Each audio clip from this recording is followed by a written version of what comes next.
good morning. Happy Tuesday. Happy Tuesday. Is it Tuesday? It's Tuesday. I'm Patrick. You're a guy. You're a girl. You're a lady. You're a friend. You're a dad. You're a mom. You're an aunt. You're an uncle. You're a sad bitch. Welcome to a Tuesday. I'm going to try to do better today. Yesterday I was really bubble gutsing all over the place, and today things aren't going well. I'll tell you that right off the bat. I've tried to load 6 new memes into the board today so we could have some great new little memes, you know. Everybody loves a little meme. Hit a button and something happens. Yeah. They won't load. I don't know. I had the new... Well, I had the old kitty pineapple when I was trying to load in today because we're going to talk about kitty pineapple. I can't get anything to work. Nothing's working. I'm in here 20 minutes early trying to get stuff to work. What's the point? You don't even care anyway. You're not going to notice. I got a new meme. You're not going to be like, oh, he's really been working on the show. Because I have. But you don't see it. You don't notice. You don't care. You're not as invested as me. You don't care. Get out of my dad. Everyone just stay out of my father, okay? Hey, Corn Diff is in charge of likes today. I just need a familiar face.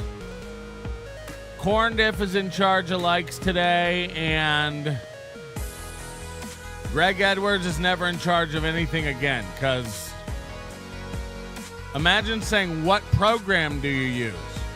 For what? Tracking my menstruation? For what? Hey, what program do you use?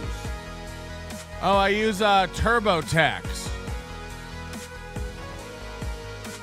Hey, do you use any programs? I'm trying to learn some new programs.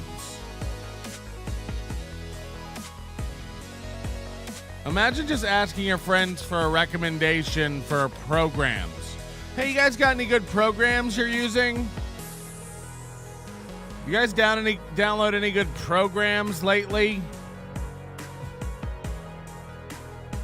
And Joey C is in our chat room. He's been losing it for an hour. He's been talking to me, apparently, just going by the chat. He's been yelling at me in the YouTube chat for like an hour, as if I've just been in there. Hey Joey, I don't know how to tell you this. You're operating at a different level than the rest of us, and I don't mean that in a good way. I know you're gonna take that as a compliment. Joey C, you're gonna hear that and be like, "You're goddamn right, motherfucker. I'm one of the." You're not one of the anything, Joey C. Calm down. We read the article about your poor deaf daughter walking home in the rain. It was sad. We've backed off. We're scared of you. You're tough. And we all know you're like a real guy who can really get stuff done. You have real connections. You're dangerous, and you're not to be trifled with. We know now. We know now. Boy, do we know. Woo, we're all scared. So we decline. I don't know why he's trying to get us to go into the voice chat on Discord. No, thank you. No, thank you, nerd. We're all terrified of you. We're all very, very scared. And you're a tough man with really tough connections, and believe me, nobody's ever been more scared of anybody. You're too tough. So that's going to be the theme today. Melton backs down. Melton's scared. Melton's back down. And I won't fight anybody. Tell Steel Toe I'm out. Tell Joey C I'm out. Tell all the people who want to fight, you tell them I'm out. I'm too pussy. and I couldn't even begin to. Joey C has an inside peen. Is that true? His dick goes in? His dick goes in. Okay. I didn't know. But that does make a lot of sense. What kind of condoms does Rick wear? I mean, when I've watched through the closet slats, none. He's gushing and brushing up against my wife's puss. Good morning, everybody. Happy Tuesday. Welcome to the show. My name's Patrick. It's The Onions. Hit the like button. Do it for corn. Do it for the diff. Do it for a smile. Do it for a whiff.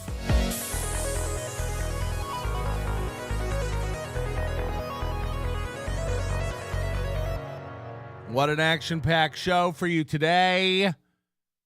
Ooh. That's how I was told to advertise it. If anybody asks you what's on the show today, Patrick, just go, ooh, and let them be confused. Ooh. Ooh. Oh, good God. It's too early for life. You know what I mean? Setting alarms, waking up, coming in here, starting the day, pouring a cup. Especially when there's no voice chats to make me laugh right off the top. Come on. We're supposed to start the show with a really witty voice chat out of the gate. We're on Rumble today. Happy Rumble. I see some people over there already. So hi to the Rumble folks. Lots on the agenda today. I got I don't know about you. I'm not into being shot. I've got to a point now where I can't even be bothered to like go do my own grocery shopping. I'm very fancy. I don't want to spend time to put on clothing and go to a store and buy groceries. So I go on the Instacart delivery. I go on the Uber delivery and have some provisions delivered. And I've never had this happen, but yesterday I'm getting some groceries delivered, and I get a phone call from Uber support. It was like Uber delivery from Albertsons, from one of my top go-to stores. And again, one of the major reasons I don't go in and go shopping anywhere is because I don't want to get shot up. Everywhere you can just get shot now, and I'd rather let the Instacart people get shot because they're less than. If you're the kind of person who for a living shops for other people, you're a servant, you're a serf, you're a scumbag, you're a poor, and I'd rather you get shot while you're picking out my bananas than me. And I like that I can tell them, they can send me a thing and they're like, is this okay? And I'm like, no, I said confectioner's sugar, you idiot. Take your Dixie Crystals and shove them up. I don't know why I'd be buying confectioner's sugar. It's just an example. And then yesterday, I order like $78 worth of stuff, and I get a phone call from Uber support, and they're like, your shopper, by the way, the shopper was like done. It was like pretty much done. And then they go, your shopper's having trouble with his app, which I thought was a funny way to phrase it because it's your app, your Uber, it's your app. And then they asked me, they said, do you mind if we share your address with your driver? And I'm sitting here like, don't you already do that? How does he get the stuff here? So they were calling me for like permission to give my address to the driver. But I don't understand that at all. Doesn't every driver get every address that they have to deliver stuff to? I guess they meant like outside the app or whatever, but can't the driver just take a screenshot of every address if they want to like... Now, look, I went in and I looked at the guy's photo who was delivering my groceries. And what is with these guys? You're taking a photo that's like customer facing for a customer service business. How about you try not to look like you just got done stabbing your father and his girlfriend and yourself? This guy looked like a male version of Joey C's daughter post-stabbing. Just looking in the camera, psycho eyes, just going like, ugh. And it's like, I know he was going to get my address anyway, but now I feel self-conscious that they've explicitly asked me to share my address with this psychopath. So then they deliver my groceries, and there's, as usual, every time I do this, 9 things missing. You don't get the address until after you're done with Uber Eats. That doesn't even make sense. Can you imagine if you thought that, like in your brain? No, they don't get the address until after they deliver the food. It's like, how would that work? No, they get the address when they're done. It's like, what? How would that work? They might have closed the app. I had to do the same with DoorDash when the driver clicked delivered too early. No. This wasn't even on the way or anything yet. I don't know. The point is he couldn't get in to get the address. He couldn't get in to get stuff. And then, so it gets delivered partially. And then I'm about to go in and complain in the app that, I didn't get my stuff. And the phone rings again from Uber support. And I just don't answer it. I'm like, I don't want to talk. First of all, they're like, Asian. Who has the time? Oh, did you get all of your groceries? I don't have time for third world countries and their mimicry of the English language. Hi, this is from my Uber support. Do you happier with your grocery? Like I can't do. I'd much rather interact with text prompts and an app than try to explain to someone how I'm missing mustard or, pickles. Every time they call, they're like, first of all, you hear 9,000 other people on the phone behind them, and then they're just trying. They never understand the business. So it's like, I don't even know how you got a job for Uber when you don't understand what's happening. So let me get this straight. Are you like a hot dog buns? I'm like, what? They're like, are you order a hot dog bun? I'm like, okay, I gotta go. Is there a supervisor? Could I talk to a robot? Oh, you eat the icicle? Oh, you like an icicle? You like a squeezy? Okay, I can't do that. We're venturing on racism. Anyway, the point is, I didn't answer the call when she called back, and then I go in the app to like complain, and then I get a push notification from the Uber app saying, we're sorry we couldn't deliver your order. We've refunded it all. And for the trouble, we're giving you $5 credit. So I got most of the groceries. I got all my money back. And then I got a $5 credit for my inconvenience. I wish they would lose the app every time. That's what I'm trying to say. I want this drug addict and this Asian to handle every one of my orders from now on. Period. Ad infinitum. It's Joe Albertson Supermarket. We go out of our way for you. You don't be frightened of Joey C, Patrick. I am here for you. No one's KB said $5 credit. Someone's doing well. Yeah, I'm doing very good. If anybody needs anything, I do have a $5 credit for Uber Eats. Hit the like button, idiots. You never know who I'll give it out to next. We're over here giving out $5 gift cards to Uber Eats. Anyway, Corn Diff, handle those likes today, okay? I don't want it to be bad. Johnny Rockwell. In the UK, you can just lie and say half is missing and get an instant refund.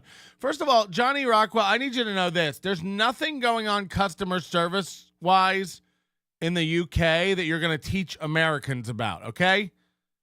I hate to tell you this, but for all intents and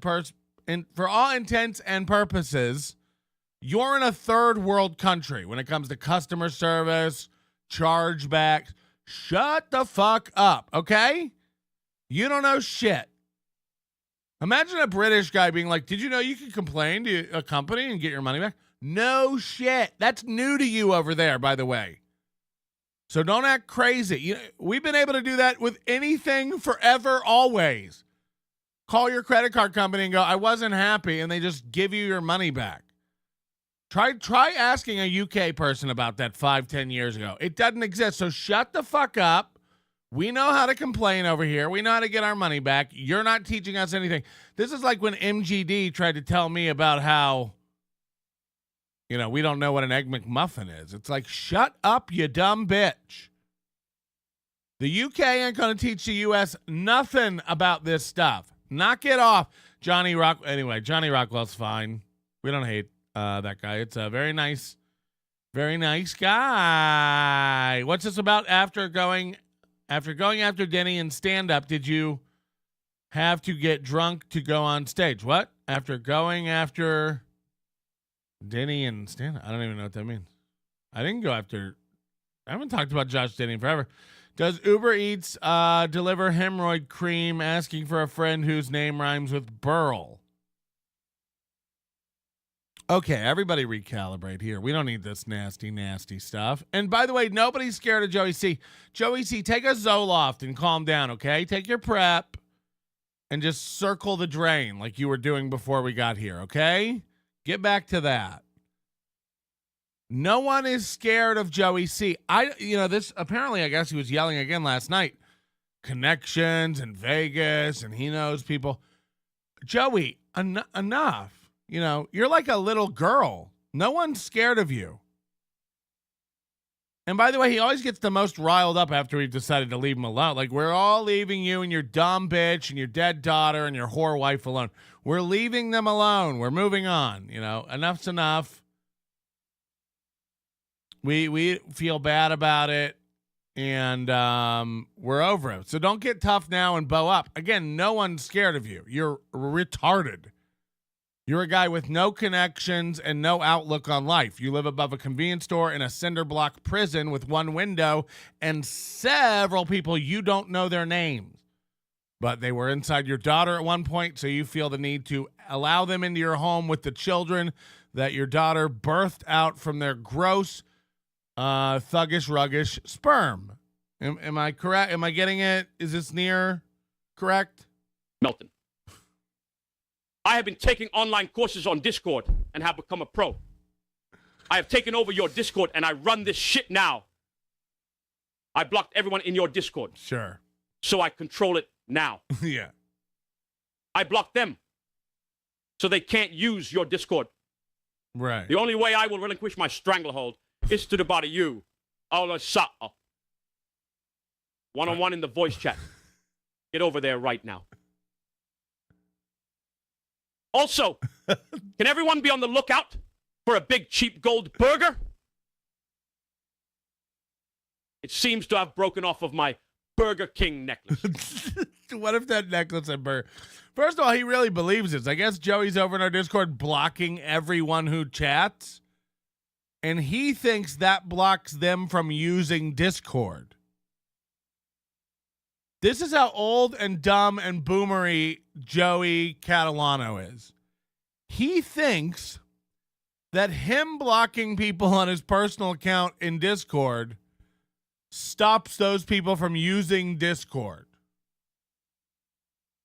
So I guess he's gone over to our Discord and blocked a bunch of people, and now he's like, ha ha ha, I've taken over and shut down your Discord. Because he can't see anyone typing because he's blocked them. So that means he thinks he's shut down our Discord. This is the dumbest guy on the earth. So I'll let him yell and be a hothead all he wants. You're delusional, Joey. No one believes you ever worked for anybody tough. No one believes you ever were anybody tough. You're not connected in Vegas. You're not connected in Chicago. You never worked for the Cubs. You're a loser. You're a wannabe. You let losers and wannabes fuck your children and go to prison with your children. Then you let losers and wannabes into your house to hang out with your grandchildren.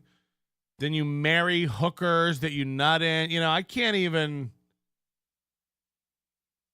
Cool Boy's going, is that really what he thinks? Yes. This guy's one of the dumbest individuals on the planet. He's dumber than shit. And then he has the gall to like think that he ever is. Joey, you're never going to scare anyone. I want to remind everybody who Joey C is. You think Joey's going to scare anybody? Here's Joey C, just in case you ever thought you wanted to get shaken in your boots about it. That is how it's done, so this is slow, druggy mouth.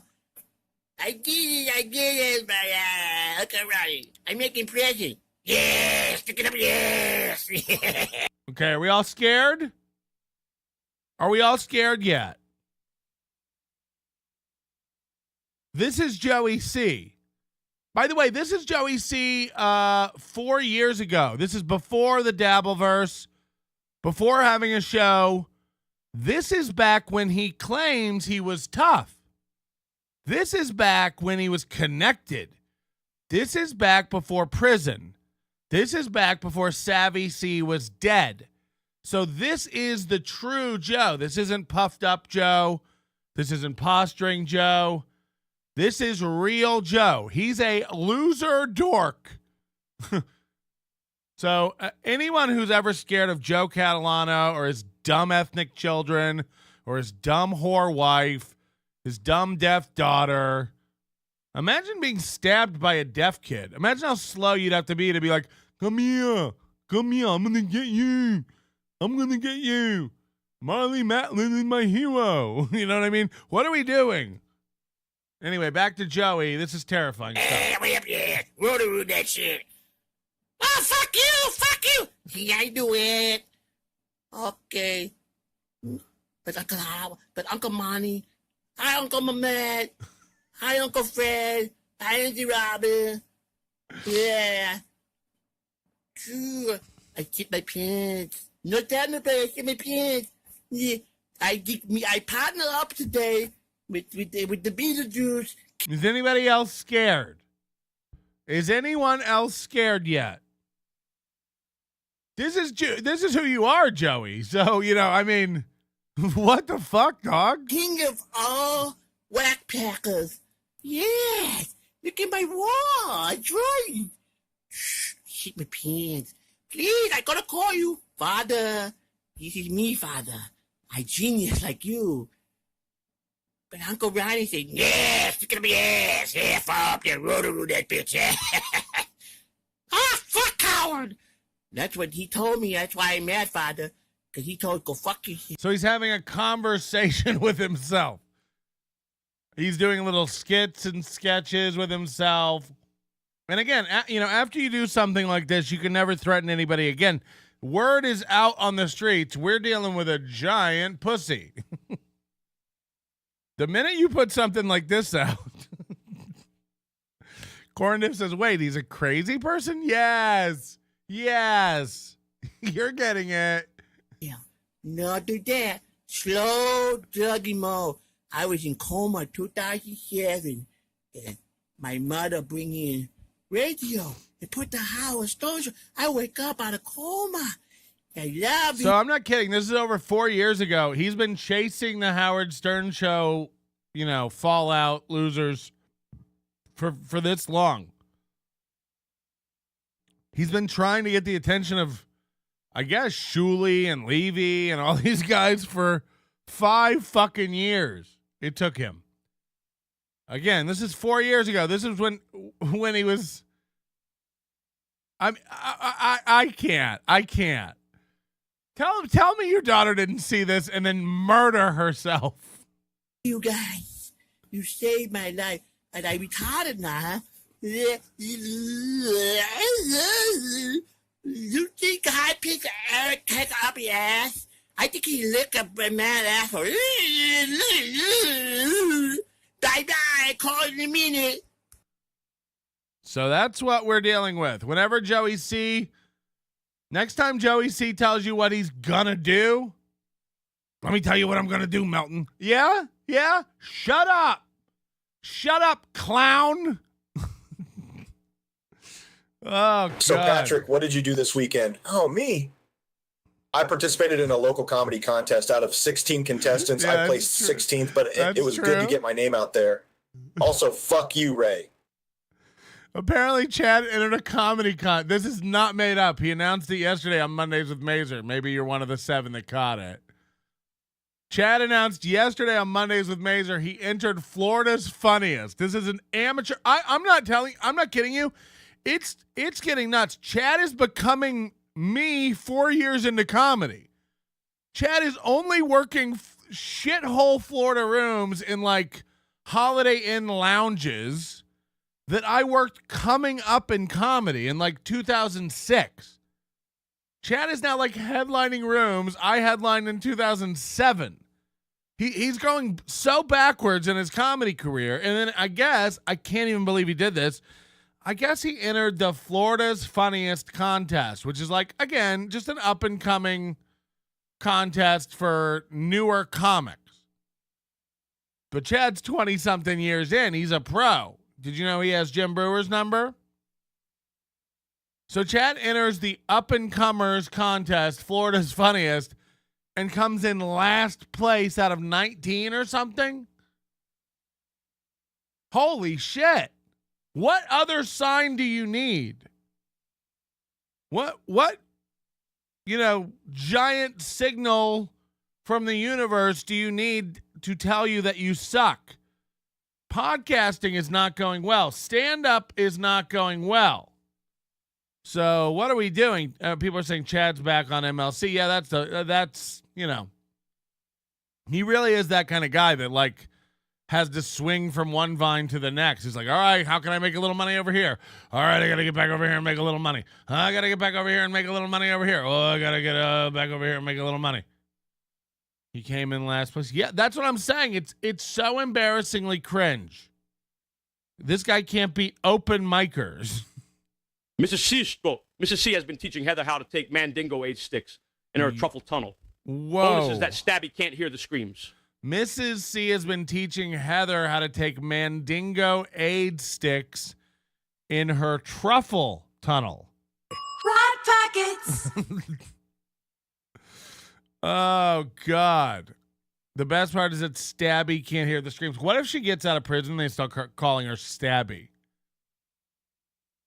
That's kind of what I kind of want her to get out of prison and then just start calling her Stabby C. Like unironically. Can we do a check on Steel Toe and see what they're talking about randomly this morning? Let's just check in at a given interval. On wars. Let's take a look. A look-see. I started by asking her whether there are any conditions attached to America's support for Israel given the unfolding Jews. They're talking about Jews. I imagine getting your serious news from Steel Toe.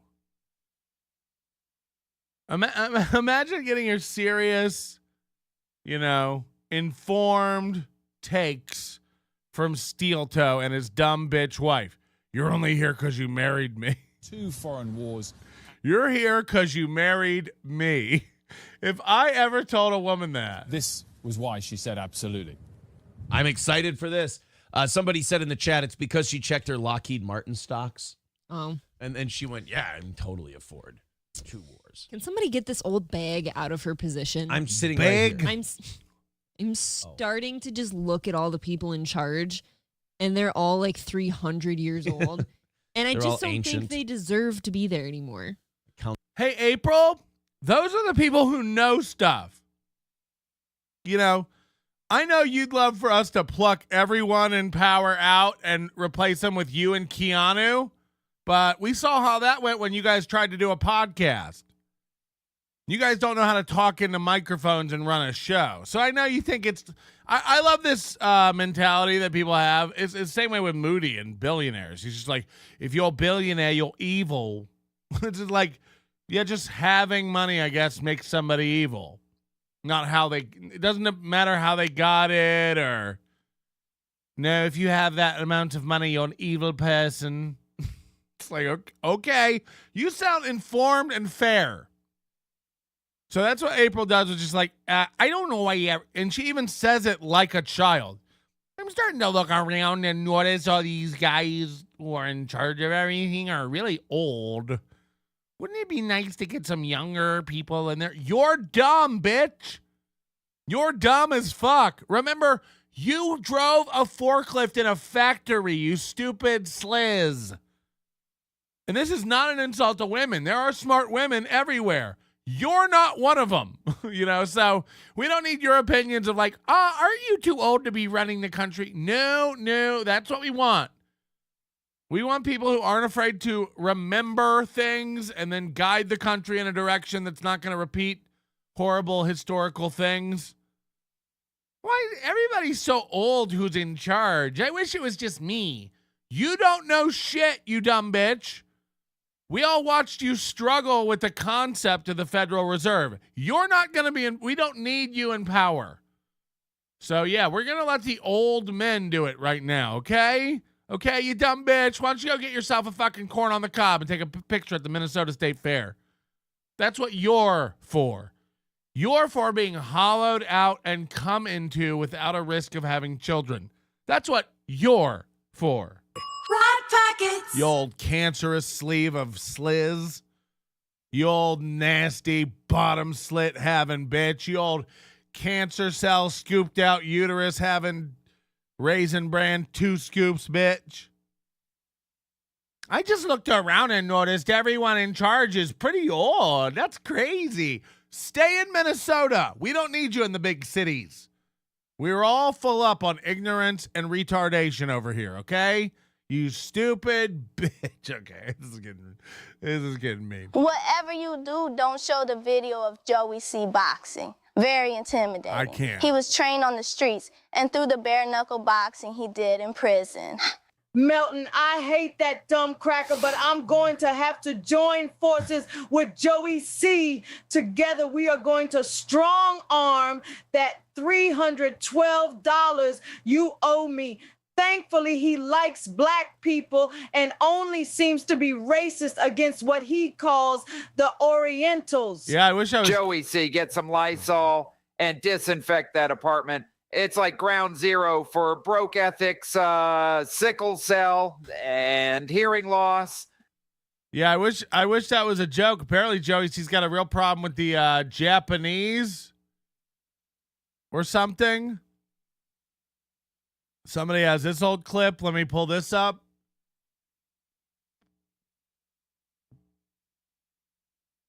This is from like last week or something. Oh my goodness. I always had the impression that Japanese people were the dumbest fucking people in the United States and in their country. Oh. Okaka Yamaguchi. So you supposedly bought a plane ticket but couldn't prove it when you were. I don't want $1,000. And if all he wanted to do was see so he can get information. You see, you might be dumb also. I saw. You must be very dumb, sir. But Joseph and I is not dumb. I don't need to prove nothing to you or him. Go fuck yourself. Okay? I saw. Okay? That's what I say to you. Arigato. I saw. Omaso. Me Japanese. Me Chinese. Dirty knees. Look at these. What are these? Huh? You remember that? Did the people used to throw that at you? Chinese, Japanese, dirty knees. What are these? Huh? It's a fucking stupid I think of Japanese people. Okay? So, like, again, whatever. It's fine for, like, children's entertainment and retardation factories. But, Patrick, what's a retardation factory? Shut up. But Joey, the ship has sailed on you threatening anybody. You're a silly clown. You're amongst comedy shamans and the other You're a clown. A clown. No one takes you seriously. It's like steel toe. It's like the light's been flipped on. You can't go back. Nobody watches steel toe now and thinks like this is a morning show. They watch it and think this is a man and his wife on the decline. So get real with that shit. No one's scared of you. Yeah, it's crazy. Back in my days, we had sliders. Now we have these knobs. We used to play this game called Smear the Queer. We used to cook hamburgers on screen doors. I used to walk to the 7-Eleven 2 miles away barefoot. Never had to worry about it. And being trans just meant you had a bad dad. Yep. Those are the good old days. Otoya Yamaguchi says, Joey, be careful or I will show you, or I'll show him why I'm famous to the people of Japan. Yeah, that's a good point. That's a good point. Arizona Mesa Tom, we're going to tell those darker skinned gentlemen in your apartment what. Oh, fucking hell. Let's go, Brandon. $20. Instacart for the win, baby. Haven't grocery shopped since 2009. It's not worth the shootings. It's not worth the shootings and the traffic. Gladwell Ape $9.99. Shout out to my man Teamster Tim. Happy birthday. Yeah, yesterday was Teamster Tim's birthday. I actually had a note to talk about this, and it didn't get done because I had the bubble guts. But I texted Teamster Tim yesterday, told him happy birthday. Hope you had fun at Dave. Did he really go to Dave & Buster's for his birthday? I thought you meant the arcade until I saw that pic of you passed out naked between those two piazzas. Oh, Dave and Buster. Just two gay guys who you're saying were reaming out Teamster Tim. And is this really Gladwell Ape? How did we get to a point now where Chad's landlord is watching this show and super chatting to this show? Are we winning over Gladwell Ape? Because I don't really know Gladwell Ape. He could be a regular man. But then you see things like Chad and you go, wait a minute. Anyway, happy birthday, Teamster Tim. We love you. And you're one of the best. Wizard Nug gifted 5 NLO memberships. I hope you got somebody good and everything you ever dreamed of. Mr. Panhandler says, you didn't wish me a happy birthday, not very BFF of you. Shut the fuck up, Panhandler. When was the last time you gave money, you piece of shit? We just bully Panhandler into donating. Yeah. What have you done today, you piece of No, I'm kidding. Happy birthday, Panhandler, if it was your birthday. Was it your birthday while you were here? I don't even know. And did you guys see the pictures of Spider Alamar that leaked? Holy shit. You know, I guess Spider Alamar has some photos out there on that net, and they are everything you could ever want them to be. This dude looks straight up like Webster. I can't fucking even deal. This is Spider Alamar in all of his glory. Holy shit. Your daughter rode this king's dick. You let your daughter ride this king. We're talking about a child here. We are, don't forget, Spider Alamar is 5'1". This motherfucker is 5'1". I can't even. This guy calls himself Mr. Big Shot. He nicknamed himself Mr. Big Shot. Excuse me? Excuse me. Hi, son. Are your parents around? Are you lost? Excuse me, Mr. Big Shot. Are you lost? Mr. Big Shot. Mr. Big Shot, are you okay? Look at Mr. Big Shot. Holy shit. So imagine your daughter fucking this guy. Imagine your daughter bringing this guy home. Then your daughter stabs everyone in your life and goes to prison. And you think to yourself, where's that little midge nig that my daughter used to fuck? Because I'd love to do a show with him. He's got a compelling personality. He's so fucking good on the mic. He operates the shit out of a forklift. Yeah. Hi, Dad. This is my boyfriend, Spider Alamar. Yeah. Yeah. Hi, I'd like to meet. Hi, nice to meet you, Spider. I'm Joey Catalano. Yeah. Yeah. Yeah. Yeah. So holy shit, just insane. And this isn't, by the way, this isn't when he was in high school. This is like a couple years ago. This is full-grown Spider Alamar. This is its best. This is as good as it gets. This is as good as it gets for this guy. So really great. We love Spider. He's looking good. Do you guys want more pictures of Spider? Because there are. Would you like to see Spider hanging out with his girlfriend, Heather, a.k.a. Stabby C? Just so you can see what she like to look like when she goes out to party. This is Spider and Stabby C. It looks like a mother hanging out with her child. Do you want to go over and get an ice cream from that food truck? Go ahead. Here's $5. And look at the tits on this Stabby C, huh? I'm surprised she was even able to get that close with a knife with these bazongas. Holy shit, Joey. Nice. Nice. You know, I got to say, your daughter is fine. She is fine. I can really see how Spider like to go to town on that. Imagine Spider just tagging the fuck out of this girl. This is what the crazy part is. Imagine this little boy humping away at your big-titted monster of a daughter. Yeah. Yeah. I'm fucking. Yeah. I'm gonna come. Yeah. I'm gonna come. Yeah. I'm gonna come. Are you gonna come? Yeah. Yeah. Yeah. Yeah. Like, oh my God. When you really break it down, I can't imagine, because you do gotta imagine these guys fucking your little girl.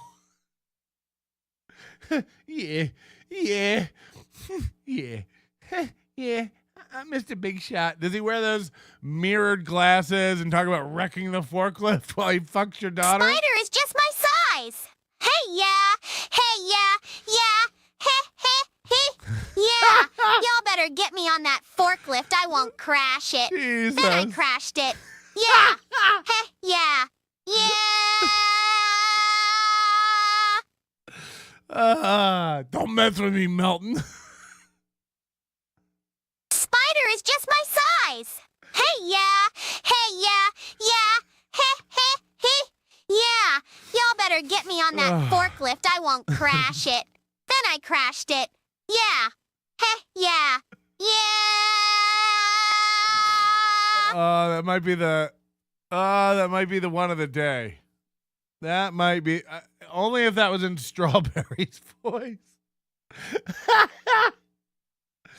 Oh shit. Mr. Panhandler, my bad, Chief. Don't worry, forgiven. We're all good. Hit the like button, everybody. Do it for great corn diff justice. Do it for great justice for the survival of corn diff. I got it real quick about Comedy Shaman, because I know people are asking and they've been emailing and messaging.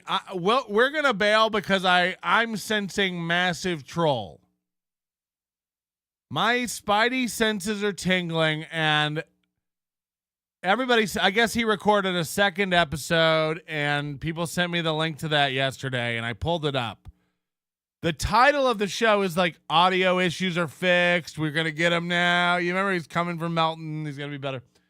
You go listen to the show. It like starts, and then he comes on screen, and you can't hear his voice. And then it like goes back to the screen and more music for 20 minutes and then back to him and you can't hear him again. And the name of the show is Audio Issues All Fixed. So I turned it off and I go, this is a troll. No one is this dumb. Okay. No one is this stupid. He's like, and you go, Crumb Bum's got a Discord. He's over there going like, I've got more comedic talent than all these guys. I can talk better than all these guys. I can keep a show going and keep it interesting. I don't need topics. I'm just a master wordsmith. On and on and on about this stuff. But the guy's proven he can't talk. He's mumble-mouthed. He's shaky. He's got nothing to say. He just keeps going on and on about Mike David and Opie and Anthony. We get it. You're mentally ill. It's a troll. There's nobody. I was talking to Moody about it yesterday, and he was saying, like, oh my God, did you see part 2? Where he thinks he like really got you. And I can't. The audio doesn't work. So there's no way that the audio is worse on the second one and then you title it audio fixed. You're trolling. You're a troll. I'm calling it. I'm not going to get got. No one is this bad at this. Do you understand? You call yourself comedy shaman. You apparently studied all these master. Again, he calls it, you know, he's got such a short knowledge of this space. He thinks like time and podcasting started in 2016. So he thinks he has the whole span of. I'm calling it. It's a troll. No one is this dumb. No one is this out of it, and no one is this stupid. He can't have gone from like an okay, rational guy to this insanely retarded overnight. Moody's a smart guy, and Moody was talking to me about it yesterday. Just like, I didn't see, like, he's overnight flipped into this like retarded guy. Yeah. It's why it has to be a troll. It's not real. We're going to pull out because I can't cut. You know, whatever you got to say. I'm scared. Joey C and Mr. Big Shot and Comedy Shaman. You win. You win. We are scared. You are masters. We are scared. I put you up there on Jake Hudson tier. We don't want none. We don't want to fuck with that. Anyway, it can't be real. It can't be real. Go watch it for yourself and just go like, everything in me tells me this guy's fucking around. It cannot be that bad. You can't have watched other podcasts that you claim to have watched. Other radio show. You can't be a fan of O&A and all these shows that were professional and hilarious and then do what you do and claim it's way better and you're more talented and fail on the epic stage that you are, where you can't even get your audio working 2 episodes in a row now. And you title the episode, Audio All Fixed. You're trolling. No one is this stupid and you're trolling, okay? So, apologies for even getting in there and mixing it up, but all of it, the reaction, the rhetoric on the Discords, it all leads me to believe to a troll. It all leads me to believe that this guy is insane or a troll. And so good luck.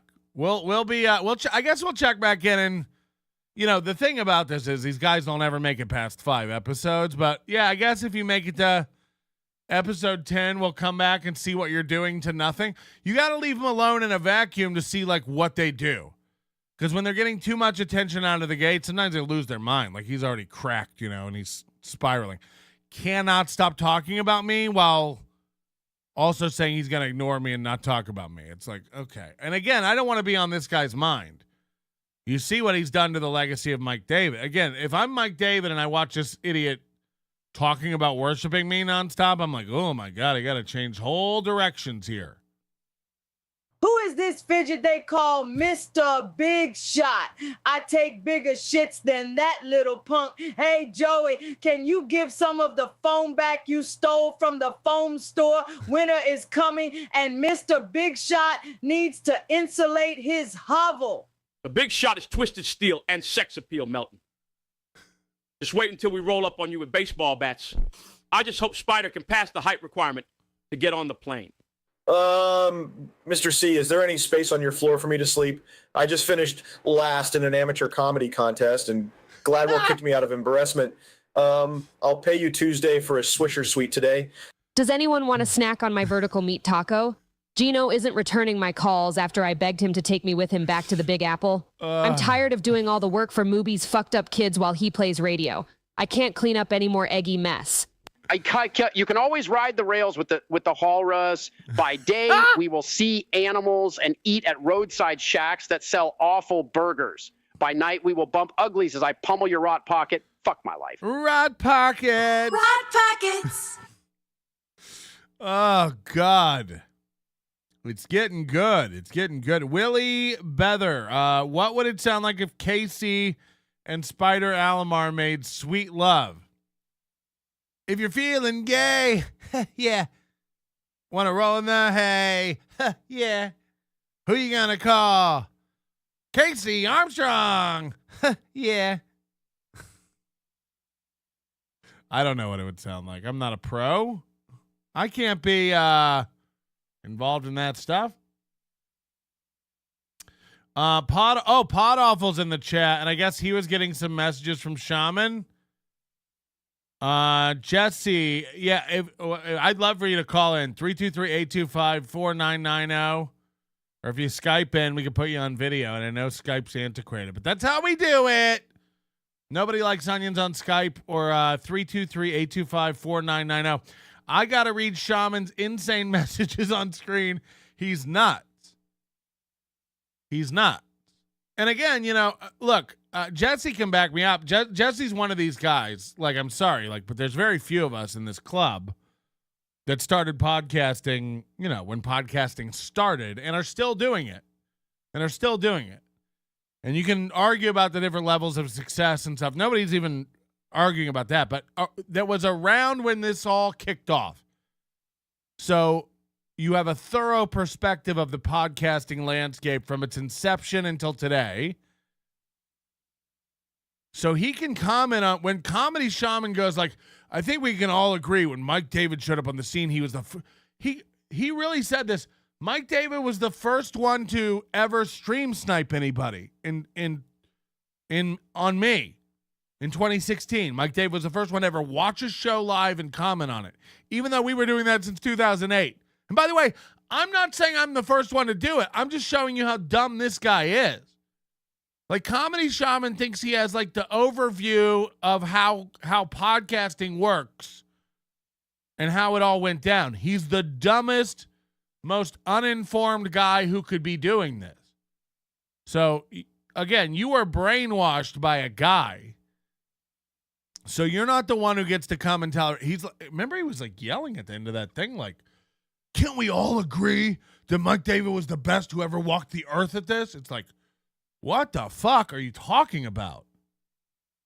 It's so dilute. It's just it just shows how impressionable these young men get when they have nobody in their lives, no parents, nobody to love them. I guess these are the two directions you go: school shooter or delusional podcaster. These are the two career options for men in Kentucky with no one in their life. I make meth and I get brainwashed. That's what I do.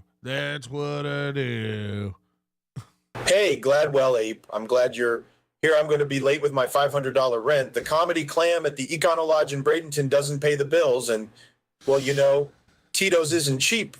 Hey, buddy, you're doing it. Can you get me in the Comedy Clam? I guess there's too many messages. But anyway, we'd love for you to throw them on the Discord or send them over. We'd love to see them. They're nuts. And by the way, when you look at this guy, it's I know I'm not healthy. Don't get me wrong. I know I'm overweight. I know I don't eat the best. I'm not under the delusion of it. I kind of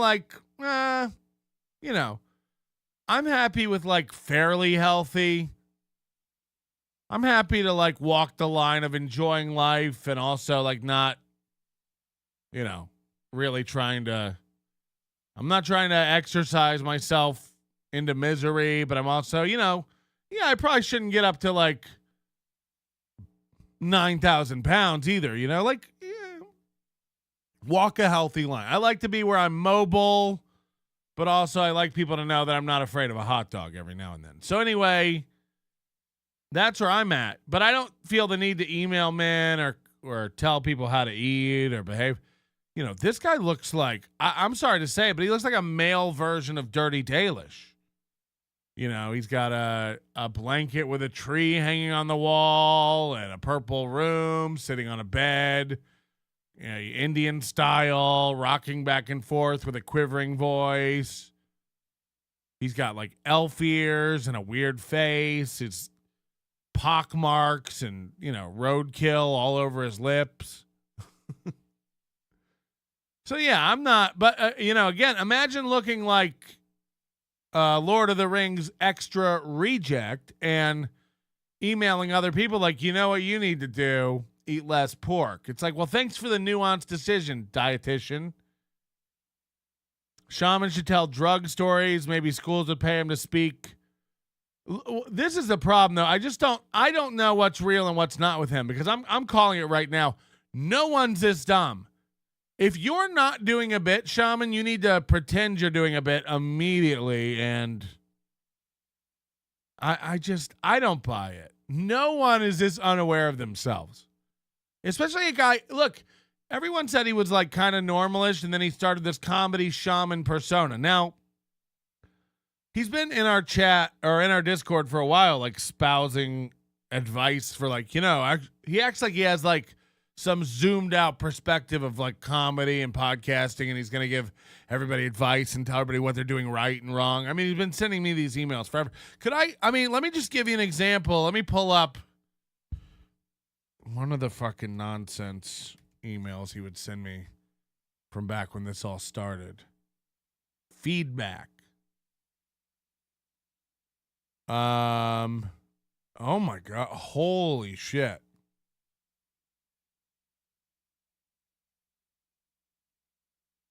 Patrick, okay, this is real. Subject matter. He's obsessed with Red Bar. Modern Red Bar lore you deserve to know. It's like, no one cares about Red Bar lore. You're living in a small, it's like people who care about NLO lore. It's like, shut up and go outside. I mean, people do this all the time to me. Like, man, like, did you hear what so-and-so's? Oh, do you know about the background on this? I don't. I could understand if it's something we were talking about and I was confused about and you were going to correct me. No. Patrick, I've hit you up a couple times. I can tell you labeled me as crazy, and honestly, rightfully so. This is May 12th. I'm the one that admitted to drinking Red Bar's Kool-Aid and going under his spell. Well, at least you know. Did you forget? I take pride in thinking for myself, so it's been hard for me to admit and deal with. This is what I'm saying, though. You're a mental midget. You got brainwashed by a guy, and now you're having trouble realizing you were brainwashed. Go away and figure it out. Let us stable-minded individuals, and I mean that relatively, not absolutely, live over here on our own. You're broken. Stop emailing everybody how to fix them. You're broken. You got brainwashed and you're trying to undo it, and yet you think you're in a position to start emailing everyone else and telling them how to live their life. You're broken. You're the one who got brainwashed. Hello? Hey, it's Jesse. Yes. So yeah, I have like hundreds and hundreds of messages from this guy. I didn't know who he was at all, and I never replied to any of them, but he just kept messaging me over and over and over again. Does he ever mention Red Bar? It won't surprise you, but yes. In fact, the first message he sent me, I don't even know what he's fucking talking about. I didn't know who he was. I never interacted with him before this. This started last year in August. He just said out of nowhere, clearly I was joking, as if we were in the middle of a sentence together.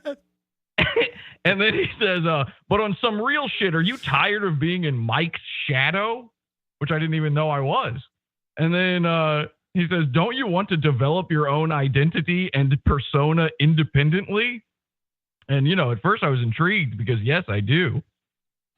And then he says, I'm friends with Mike, which is crazy. I'm friends with Mike, and he's a good dude. So apparently he's best friends with Mike David. Well, look, I don't know. Did you ever meet Mike? Yeah. Did you go to any of the podcast expos back in the day? No, nothing like that. So where'd you meet Mike? He hosted Gavin McInnes's show one time. Oh, he came to New I York. was okay. Yeah, I was on that show. I brought it. He had a guy play a fake Dante Nero, and that was my podcast co-host. And I brought him there. I made that bit happen. So, I don't even know where to start with this, but I wish that I had 1/10 of the ability to brainwash these young males.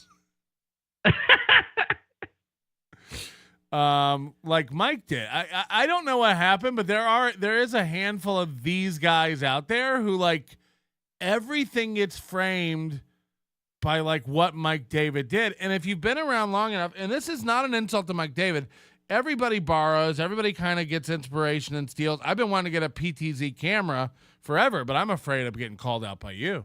You invented it. And I will do that. Yeah, 100%. But I've been wanting to do that for years, and then I start watching your show, and I'm like, well, now I can't. You know what I mean? Only one guy can have that. Only. I wish Mike had done that because I don't just have the PTZ. I've got the. No, you got. I get it. I've got a jib. It moves around. Okay. I got that. I had that for 3 months, and then Red Bar had it out of nowhere. It was crazy. I don't know. It was insane stuff. But I am looking for the comedy shaman's tips on how to get out of my shadow. Well, I don't look. Some of that stuff I don't mind because it is kind of everybody sees ideas and takes ideas, and we all kind of up our game when we see other people up their game. So there's a little bit of that especially for guys who have been around for so long. People don't know this though. I'm not kidding you. Mike David came to my podcast once in LA.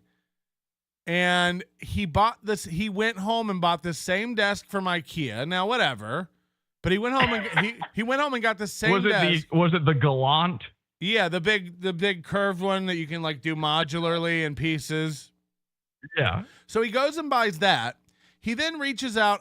My girlfriend at the time in LA did props for Hollywood. She made props.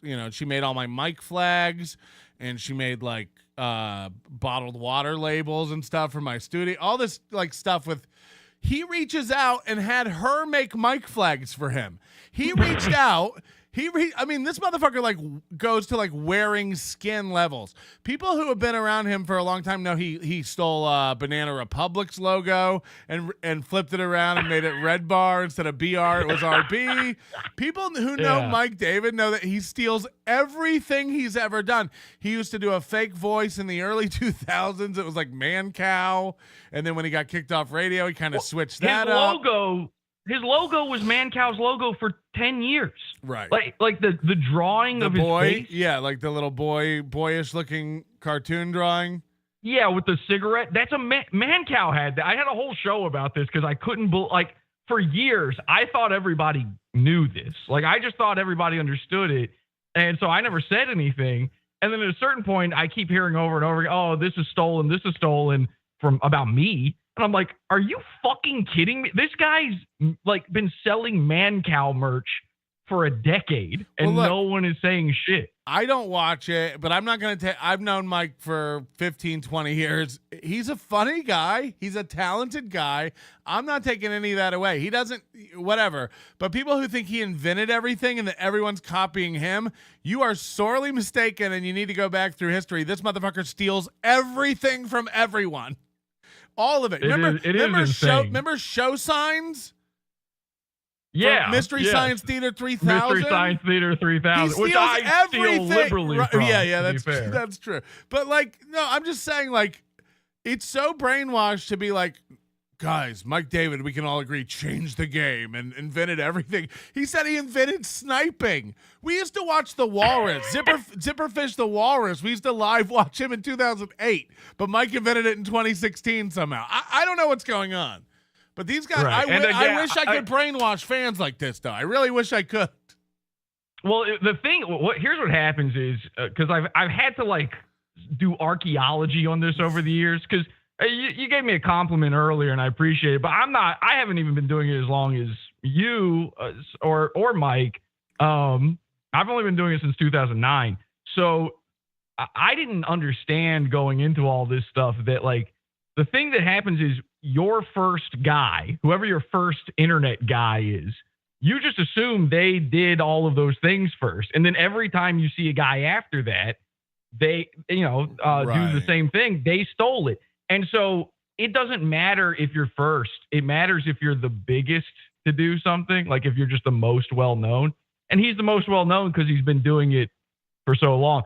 I mean, in fairness, I think there's a little bit of, it's sort of a lie that he's been doing it for as long as he says, because I don't think like uploading MP3s to a website that nobody visits counts as a podcast. No, and that story has changed a lot too. And he used to say 2005, but then when we said 2005, somehow it changed to 2003. Yeah. And it's like, no, you didn't podcast in 2003. That word didn't exist.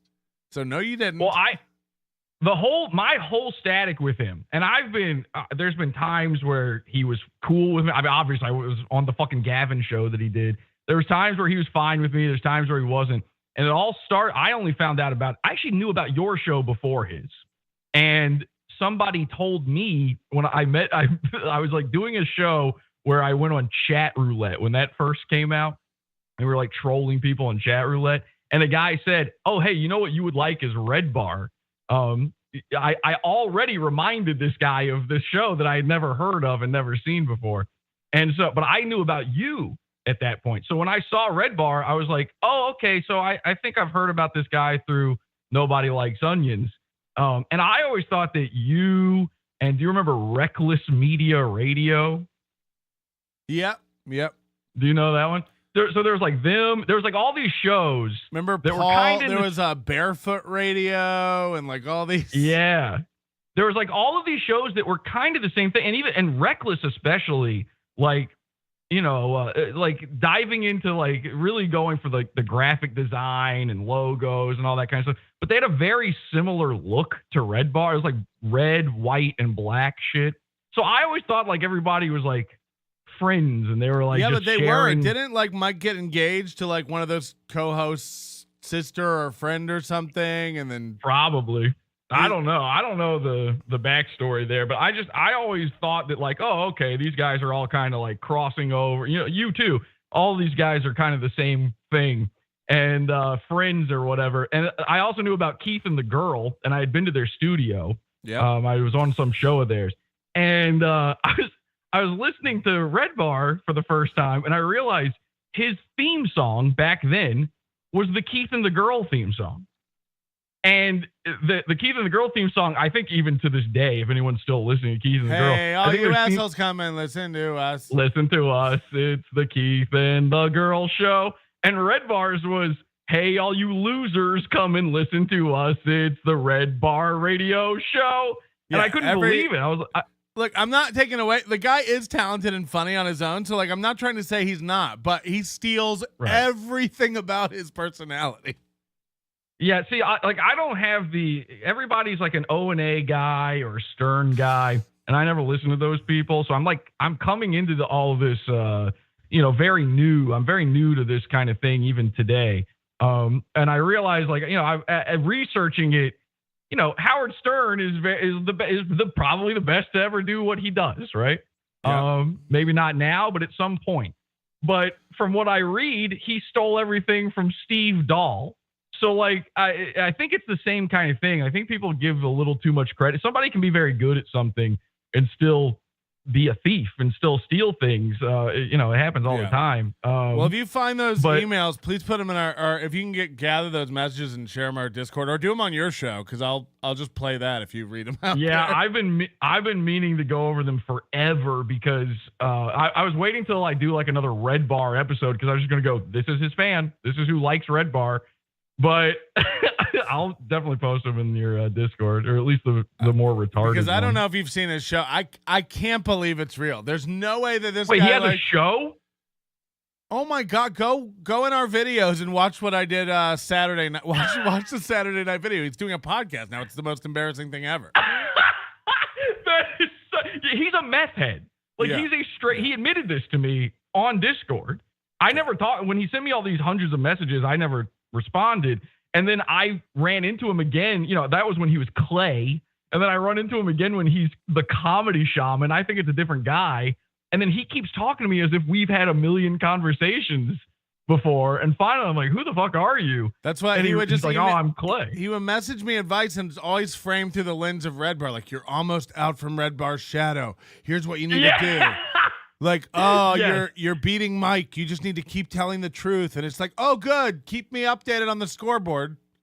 Like, what are we talking? He would talk to me about you in that same way. He'd be like, NLO's now the number one, as if like he's, been put in charge by the keepers of time. I have 400 people watching me. Nobody's number one. We're in a loser corner of the internet. These guys are idiots. Like, these guys are morons. Like, Tim Pool's a moron, and he gets 50,000 people watching him live. Okay, so we're not shit. That's true. That's true. Yeah, I mean, when you look at what is good, it's like I don't even feel bad about being a loser, but I'm certainly not looking to Clay for the answers on who's the best right now. He's the shaman. He's got the solution. He's gonna lead us all to the light. Anyway, I cannot wait until I see this video. I gotta check this out. This dude has been a fucking go. I have my two most recent shows besides today. Go back and watch.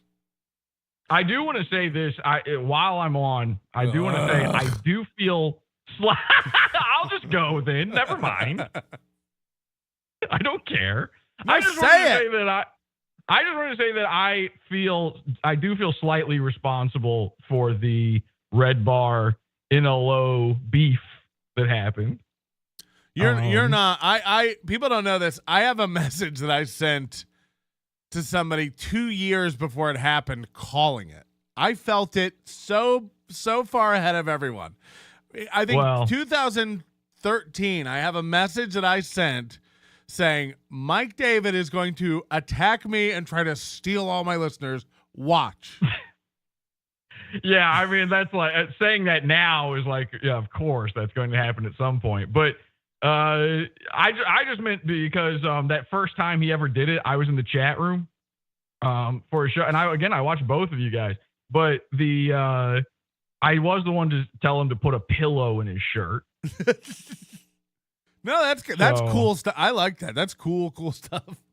You know what's interesting though is like that's the sort of I said that because that's what I would do if I was like I do a show where I make fun of podcasts. So I would get it. I do get it.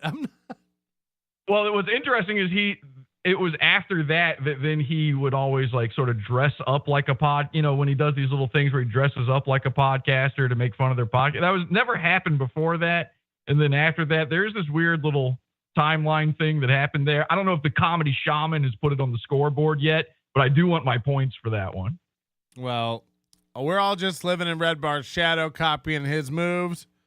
So, true. Look forward to my drum set in my new studio. Yeah, has that been used? No, I don't think he can lift his arms above his shoulders.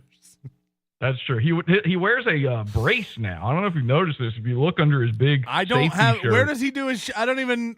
Honestly, I people think I'm kidding. Like I don't have time to do the research for this show, so I'm not. No. Well, I don't know. I'm not gonna do any clip coat, but I do. People send me stuff, and I do see that he is wearing some sort of medical device. People don't even send me. Nobody even sends me Red Bar stuff, so I haven't seen it. Well, what the fuck is the comedy shaman doing then? If he's going to do anything, he might as well do All right, that. people are getting mad. This is too long of a segment for morning radio. We got to get out of here. Send the stuff though. Read it and make fun of it. Go watch the shaman shows. You're gonna love them. I will. Pod Awful, everybody. It's Jesse P.S. You can catch him Monday through Wednesday at 4 a.m. Eastern time, 6 a.m. Pacific. That doesn't even work out if you tried to do it. Anyway. It's just getting too long, but people are saying Jesse doesn't like melt. Who cares? Who can tell? What's the difference, by the way, if you like me or don't? Like it feels the same these days. You know what I mean? Hey, Patrick, did my bitch faggot that tell you how I died? I was caught, huh? Yeah, with that mini nig spider, Alamar's girty fat chode buried into my sour flaking rot pocket. And that sick meth addict stabby C cut me open from my piss pouch to my cum dumpster throat. Fuck that spider fag. Hey, Patrick, did my bitch faggot dad tell you how I died? I was caught with that mini Spider Alamar's girthy fat chode buried in my sour flaking rot pocket. And did that sick meth addict Stabby C cut me open from my piss pouch to my cum dumpster throat? Okay. Ladies and gentlemen, yesterday, Steel Toe and wife gave us a lot of information about yeast infections, and I thought it was worth a watch. On our show. Oh, okay. So it's 4235. Let's check that out. I feel no heat. 4235. We talked about poop a long time. Well, it's a girls' show. You know, you guys are limited on what you can discuss with any kind of intelligence, and you all shit. So look at her face. He's starting more and more of these little passive aggressive attacks. Like, this is how he's always talked about women in radio. Like, well, you guys are fucking idiots, so that's why you don't get paid as much and you're not as good on radio. There you go. Poop should be a big topic. That and yeast infections. No, nobody that's 30 should be still getting yeast infections. You can figure out how to. She's 28, so she just admitted she gets yeast infection. She said nobody over 30 should get yeast infections. She's 28. Therefore, she still gets yeast infections. Is that what she just said? What I just heard her say was, I get vapid, foaming yeast infections. Just gross, Red River Rapids style, bubbling, gooey, extra cheese on your pizza. When you pull apart her labia, it's like a warm grilled cheese. You can just see goo hanging onto the sides of the walls. Not do When that. does a girl get her yeast infections? When Is they're that like fucking a teenager late teens? and starting to have sex and not figuring out how to balance their shit down. Oh, is there. that what it is? That's why I had to deal with that when I was like in my early 20s. Nobody should be having those past their teens. I had to deal with that when I was in my early 20s because he was fucking a lot of teens then. Listen to what April did, by the way. I guaranteed she's getting frothy yeast infections. She goes, nobody over 30 should have to deal with yeast infections. Then she changed it that nobody should have to deal with that outside of their teens.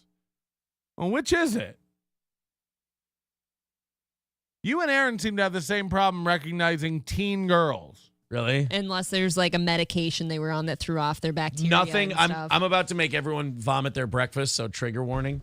The first time I pulled my dick out and there was like cottage cheese chunks on it, I thought I was going to die. What? It was one of the most horrifying. I bet you every guy can relate to this. That's the most horrifying moment in your life. No, we can't. I'm going to go out and just say this. When a girl has a yeast infection, you should be able to smell that. I had a girlfriend, not even a girlfriend, just a woman I was, making cum to once. And, on the regular, we were like banging it out on the reg. She comes over one time and I get a whiff of that box and I went, yikes. Hey, I don't know how to ask you this, but could you keep your bottom half outside of my apartment? Could you hang that whole waist section out on my balcony while I sleep? Because it's emitting an odor that is attracting neighborhood birds. They think that sea creatures have washed up on my veranda. Anyway, it's gross, and you should smell it. The fact that you're banging a chick out, first of all, the fact that you pull your dick out and saw cottage cheese on it, that implies doggy style, So you're like pulling out and looking down at your dick, I imagine. And you pull it out and you're just scooping out pebbles of cottage cheese from some girl's gross hole. And you didn't notice until you were scooping out these packing peanuts from this girl's vagina that something was a little amiss? Your first yeast infection pussy experience where you pull it out and you see that and you're like, first of all, the initial reaction, even all these years later, I feel like puking. The initial reaction is Clarify that this has never happened with me. No, I'm old now. But you pull it out of there and there's the what do you call it? The yogurt chunks. I mean, this is disgusting. I can't imagine. I hope everybody's got their grapefruit and their breakfast toast. The cottage cheese chunks on your dick, and you're just like, oh my God, I ruptured something. I killed something. Something's dead. Then you get to learn what a yeast infection is. The only pass I will give women at, like, let's say age 25. I'll even give you 25 and over for.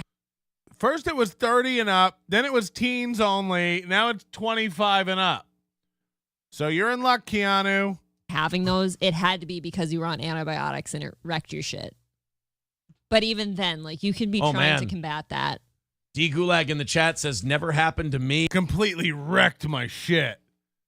Oh my God, you should see my shit. It's wrecked. Don't ever wreck my shit. I never want my shit to be wrecked. Yeah, this shouldn't ever happen. Aristocock TX says that dude had been around. Aaron, get tested. It wasn't a guy. That dude. Ah! Everyone thinks he's gay. Everyone thinks he's gay. Adam Soundboard, he stuck it in a cottage cheese container. Gross. Yeah, what if he was just out of eggs that morning? No, Aaron, I cannot confirm. Gross, right. Bro. Dead Game says we know. Well, no, that's how I feel, though, when I hear you say that story. It makes me not want to look at your dick and picture that somebody's chunks were on it. When I was in high school, my first girlfriend. Girls shouldn't be having sex. So he said, when I was in high school, my first girlfriend. When I was in high school, my first girlfriend had gross cottage cheese pussy.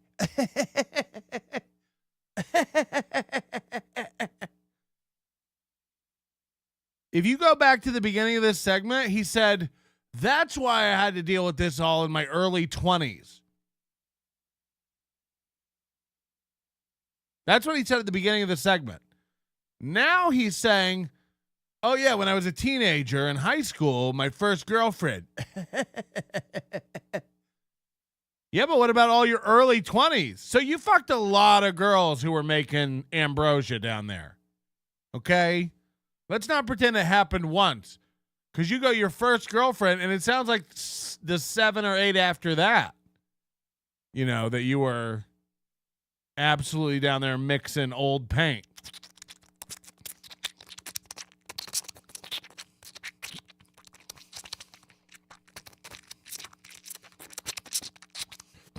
You know?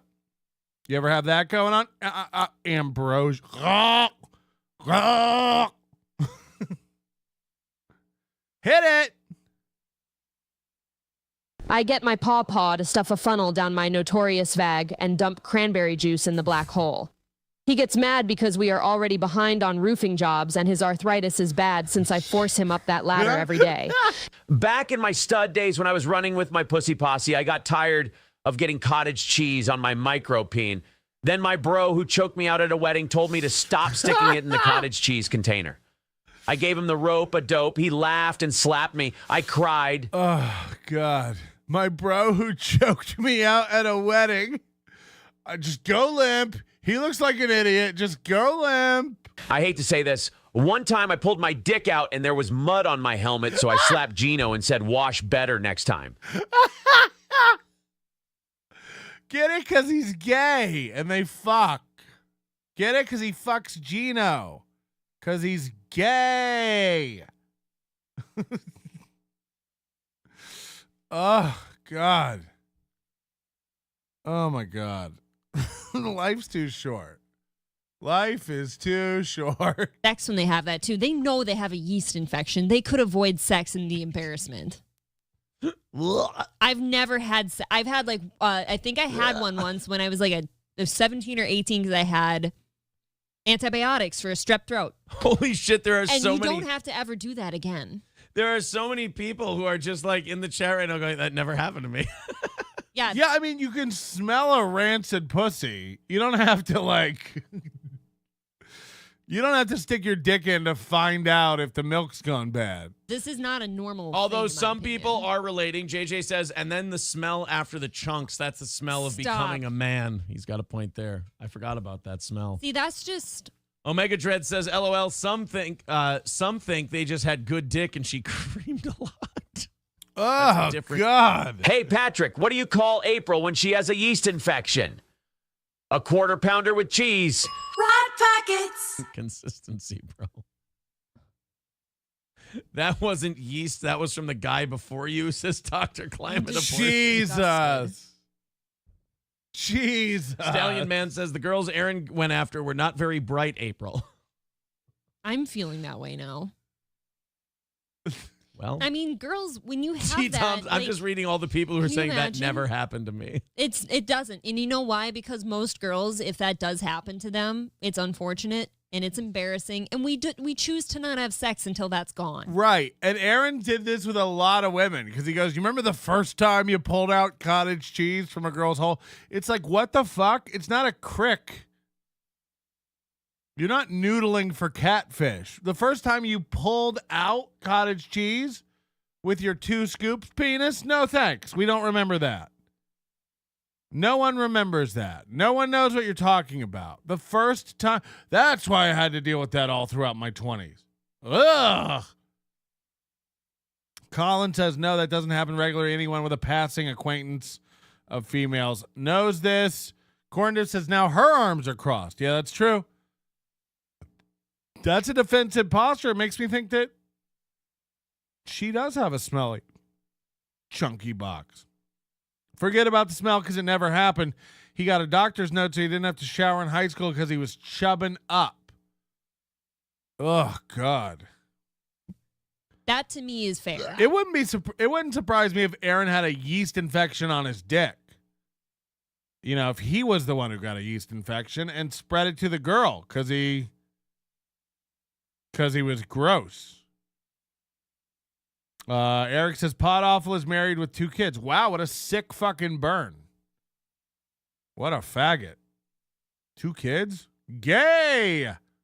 Gay, dog! Gay! You and your 2 kids? What are you coming in that woman of yours? You stupid idiot. What a fucking gay. Don't put the guy don't through that. Don't embarrass yourself that way. Are you saying I was a victim? Yeah, that girl cared so little about her dignity or you that she had sex with you anyways. Brian M says you just make sure you wash the fleshlight with warm soapy water. Why is that funny? Just make sure you wash the fleshlight with warm soapy water. No one's talking about a fleshlight. But he laughed like that was a holy shit, good one. It's like, what? It doesn't even make sense. It doesn't even make sense. Okay. We've got Kitty Pineapple and Derek Savage. The ATM robbery story to tell. Let's do Derek Savage first. Let's do the ATM. People, you know, we've introduced some people here to Cool Cat who have never been exposed to Cool Cat, and that's all fun and good, but the creator of Cool Cat is just as interesting and compelling as Cool Cat himself. Derek Savage, writer of amateur romance novels, creator of the 420 Awards, creator of Cool Cat Saves the Kids, Gun Self-Defense for Women, Cool Cat Defeats the School Bullies, Cool Cat Joins the Armed Forces, Cool Cat, what are all the other ones? Cool Cat Spays and Neuters Your Pets. I don't know. He's got a million of them. And he did this this video one time talking about how his gun saved a woman who was working for him at an ATM machine. It's one of the most made up stories I think I've ever heard in my life. There's no way this happened. And yeah, Cool Cat goes to jail. Cool Cat gets a yeast infection. Cool Cat flips a house. Yeah, that is actually one. We could make like lists of Cool Cat titles, and you have to guess which ones are real and which ones are fake. Cool Cat scared stupid. Scared stupid. Gun self-defense for cats. Patrick, buddy, truth be told, my diet of gamer fuel and kelp chips make my semen solidified. And so I come in chunks. It's just easier to blame it on the female because they are so dumb. I go goo goo mug chunk chunk chunk. I'm just playing along until Jesse PS sends me my escape plan. He's going to save me from this hell. To the moon, Alice. To the moon, April. I got to get one of those moon units. It's going to be like Seinfeld, where Jesse's like, there's nothing available on the moon. And I'll be like, there's nothing available on all of the moon? You're telling me you've taken up the whole moon? There's no moon left for the rest of us? Thank you. I'm sure there's moon. I'm sure there's more moon. Why can't we have moon? Why can't I get some moon? It just you start saying moon too much and it becomes like not a real word. I'm sorry, where do you live? Moon, is it? Find me at Pod Awful, care of Jesse PS. Moon. Is that the full address? Is that the full address? Guys, send some stuff to our P.O. box. It's Moon. You'll see it. First moon on the right. You can't miss it. It's Moon.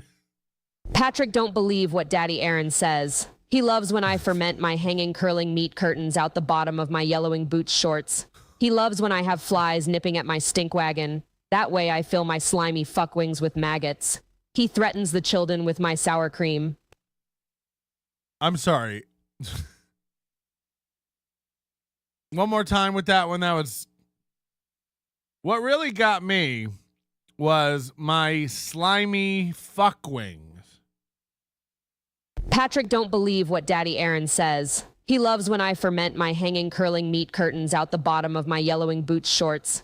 He loves when I have flies nipping at my stink wagon. That way I fill my slimy fuck wings with maggots. He threatens the children with my sour cream. Jesus. He threatens the children with my soured cream. Ladies and gentlemen, this is Derek Savage, and he's got a little story to tell you, and it's 100%, it's 100%, 100%. Humble brag, 100%. This 100% happened, and it definitely is real. Corn Dev, can you get those likes up? You know, you're just sitting around. You know, again, you tell me. Triple N. Wow, wrong pause. Hi guys, I'm Derek Savage, and I'd like to tell you about a story that just happened about an hour ago. And again, I think he went to the same school that all the people who do the Apple presentations went to for like hand stuff. First of all, his go-to greeting always is like some white power fist. He's like, "Hi guys." It's always, he does this so much. This white power grab. And I'll tell you, hey everybody, Derek Savage here. It's a very weird. Hi guys, I'm Derek Savage, and I'd like to tell you about a story that just happened about an hour ago. Okay, So this happened an hour ago, and he ran home to record a video to tell you what happened. First of all, here's my brand new film. It's Gun Self-Defense for Ladies. It's a very, very empowering project. And in this project, I actively preach for everyone who is legal to get a concealed weapon. See, why is he making the fist? weapons permit. And this is how it come down. This is how it come down. I have a movie where I advocate for everyone to get a gun, and this is how it come down. And in this project, I actively preach for everyone who is legal to get a concealed weapons permit. And this is how it come down. And you get a view. This is what Movie's hair is going to look like in about 4 years. You know, he has that little spider tuft. What the fuck is going on here? You know, this looks like a map of the world. It's got continents of hair surrounded by seas of skull. We really have like 4 patches of hair here that he's just combing in different directions to try to make look like a complete head of hair. It's wild. Anyway, this is how it come down. I just hired somebody off Craigslist yesterday. She was over. I just hired somebody off Craigslist is already funny. Here today doing the closed caption and typing. And you know, it's a documentary style film, so I don't have a script that we went by as I do in my feature films. So he just hired somebody yesterday to do the closed captioning for the gun self-defense for women video that he just held the poster up for. So the poster's done, but the closed captioning he's still hiring people off Craigslist to do. Okay, this is how it come down. We're following. He hired a woman on Craigslist to do the closed captioning for his documentary style movie, Gun Self-Defense for Lady Folk. Okay, so she's typing, and I'm giving her a ride home. Okay, so she's typing, and I'm giving her a ride home. It's like, I don't think those two things happen at the same time. And we pull up to the bank, you know, so I can get some money to pay the woman. And then I can see here's an ATM right here. And then there's a little space. And then the other ATM, right when I pull it up. And I saw this big boy coming right toward me. I mean, I just sensed and I said, oh, we got trouble coming. So he pulls up to an ATM. He's giving a woman a ride home. You got to imagine this is the middle of the day. He lives in Vegas. He pulls up to an ATM and he sees a big boy coming at him, and he knew it was trouble. See, here's an ATM right here, and then there's a little space, and then the other ATM, right when I pull it up, and I saw this big boy coming right toward me. I mean, what does that even mean? I mean, back out. Just back your car out. I pulled in, there were 2 ATMs, I saw a big boy coming right at me. And I just sensed, and I said, oh, we got trouble coming. I just sensed it. I was like, oh, shit. Oh, fuck. And by the time I said that, the boy, boom, right at the ATM right there. I just pulled my gun, boom. And so this is madness. I don't even understand what he's trying to say happened. There was a big boy coming, and I was like, oh, boy, we got trouble. And then, boom, the boy was at the ATM, and I was like, boom, with my gun. And I was like, bang, with my, like, what? No one did anything, and you pulled your weapon. Like, I saw this big boy coming right toward me. I mean, I just sensed, and I said, oh, we got trouble coming. And by the time I said that, the boy, boom, right at the ATM right. By the time I said that, the boy, boom, right at the ATM? What does that mean? That's not danger to you. Right as I said that, the boy, boom, right at the ATM. I said, oh, we got trouble coming. And by the time I said that, the boy, boom, right at the ATM right there. I just pulled my gun, boom. The boy, boom, right there at the ATM. I pulled my gun, boom. It's like, I don't think you know what boom means. And I had it under the door ledge, not pointing at his face or nothing. I had it under the door ledge. How does that even make sense? Here's the door ledge, and you had the gun under it where he couldn't see it? So how would that be intimidating? If he couldn't see a gun at all, he just sees your hand down by the old window crank. None of this makes any sense. Boom! Like that. And I'll say, we don't want nothing. So I want you to break down what happened here. We pulled up to an ATM, and before I could do anything, boom! Boy was at the ATM, and I was like, boom! And I said, we don't want nothing. Hold on, are you robbing him? A guy was at the ATM and you pulled your gun on him and said, "We don't want nothing." That's what I'm hearing. He didn't come at you. He didn't say anything to you. And you pulled a gun and yelled, "We don't want nothing." You can see him struggle as he makes this up in his head. Watch him as he, like, you can tell when he tells you what he said. He's like, "What would be cool if I said?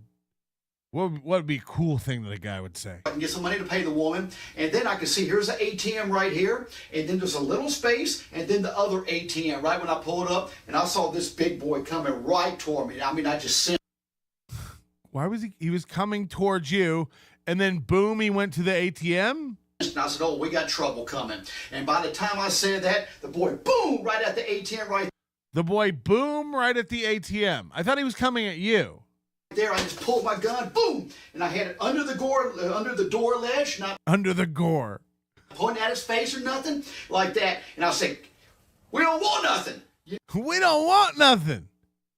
We don't want nothing.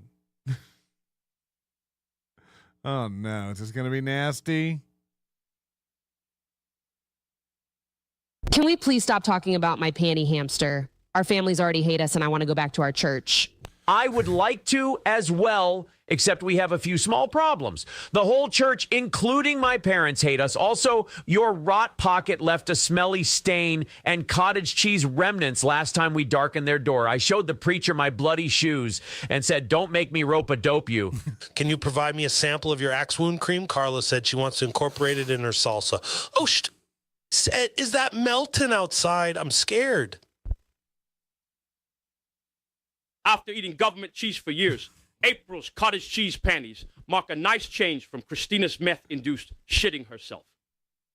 That really fouls up the apartment. Where are my fucking Swisher Sweets?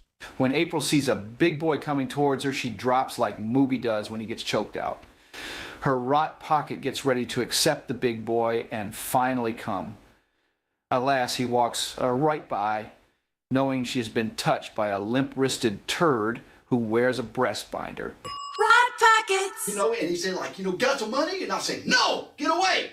And then he got a little aggressive coming. Hold on. This was a big boy. I mean, he not like that. And I said, "We don't want nothing." And he said, "Got some money?" And I said, Hold on. So you pulled your gun and you said, "We don't want nothing." And then he said, "You got some money?" You pulled your gun on a man and said, "We don't want nothing." And then he said, "Got some money?" Does it sound like it happened? Does it sound real? You pulled a gun and said, "We don't want nothing." And then he said, "Got some money?"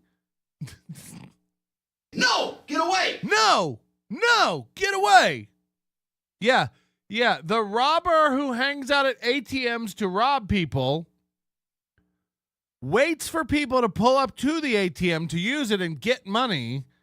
But before they can use it, he yells at them, "Got money?" And then he's like, "Oh, fuck, wait. No, they have to get the money first. Then I yell, 'Got money.' Then they yell, 'We don't want nothing.' Then..." So this robber thinks you have money because you're going to use the ATM. And the conversation went, "We don't want nothing. Got money? No." No, this sounds real, like it really happened. And what would be the motivation for this lie? What would be the motivation for telling a story like this? We'll see. I said that, the boy, boom, right at the ATM right there. I just pulled my gun, boom, and I had it under the door ledge, not pointing at his face or nothing like that. And I said, "We don't want nothing." And he said, "Got some money?" And I said, "No, get away." And then he got a little aggressive coming. And Then he got aggressive. Yeah, you have a gun pulled on him. A guy walked to an ATM, you pulled a gun and yelled, "We don't want nothing." And then he said, "Got any money?" And then you said, "No." Then he got aggressive. Okay. Was a big boy. I mean, he was probably about 240, 250, about 23 years old. And that's how you also know somebody's lying. He's like, he was 240? Yeah, that's not a height, Derek. So you holding up your hand to a height to tell us he was 240 is insane. It'd have been a fight right there. It could have been, but oh, get away. And then he got a little aggressive coming. And this was a big boy. I mean, he was probably about 240, 250, about 23 years old. It'd have been a fight right there. I mean, boy, that size is hard to beat. But, or they can be. And, that size is hard to beat, or they can be. You feel me?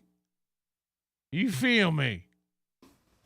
And then people in the chat are saying that I'm out of my element. I don't understand how dangerous these streets are. Detroit Mike says, it happens almost daily. I'm getting my coffee, a bitch rolls up on me and makes a move for the coffee, and boom, my gun's out, and I tell my wife to get away. Yeah, that's how the world works. Derek teaches gun safety step 1, preemptively strike. He got aggressive after the boom. People are known for getting aggressive with guns pointed at their face. Tail as old as time. Tail as old as time. He made an aggressive move, and I said, no, get back. What does that even mean? He made an aggressive move. This is what liars say.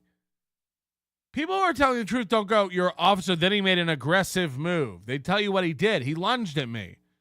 He jumped on the hood of my car. He grabbed the door of my car. He reached for the gun. He tried to get into my car. You know, they don't go, then he made quite an aggressive move. This is 2 times he says that back to back. Then I put the gun up like that, finger off the trigger, didn't cock it, nothing, didn't have to break bad or nothing like that. And he didn't have to break bad. Oh, no. Oh, no.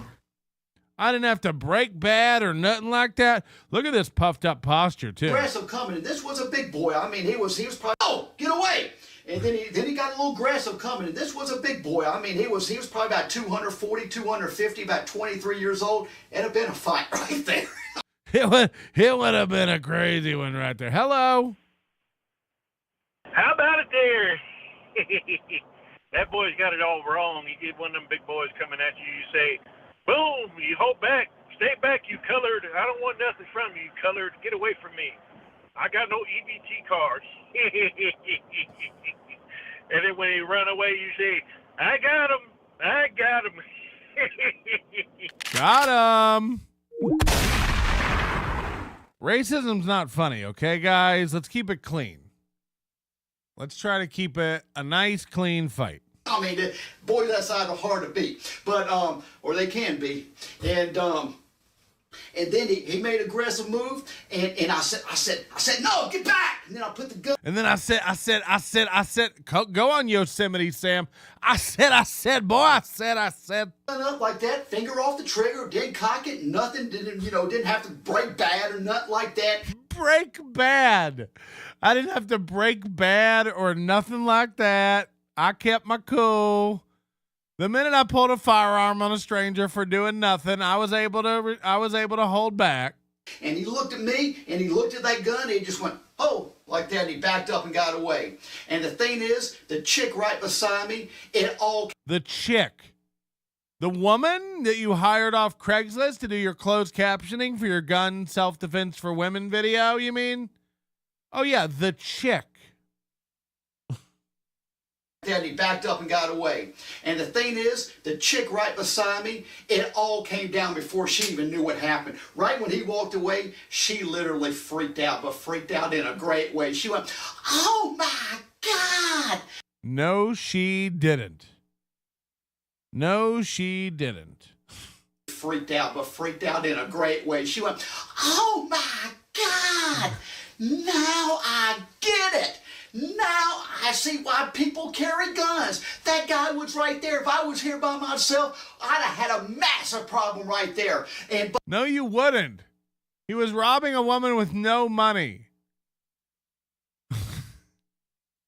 Also, I don't even think anybody was robbing anybody. I have a feeling a guy was walking by Derek's car, and Derek is on a lot of cocaine, so Derek pulled out his gun and just started waving it around, screaming, "We don't want none. We don't want none." And the woman was like, "What's going on?" And a guy ran away because he saw a guy with a gun. And Derek was like, "That guy was going to rob us." And she was like, "He was?" And he's like, "Yeah, yeah. And that's why I do it."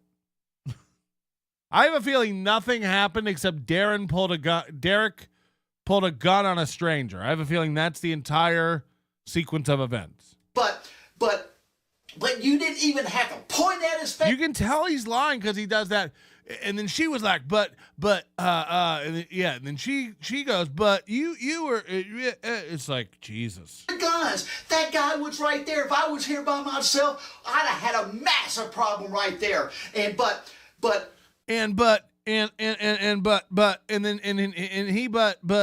myself, I'd have had a massive problem right there. And but you didn't even have to point at his face. You didn't have to cock it. You didn't have to break bad and turn Rambo on him. Break bad or turn Rambo on him. Can we? I mean, what is happening? This is a man who's getting this fired up about nothing.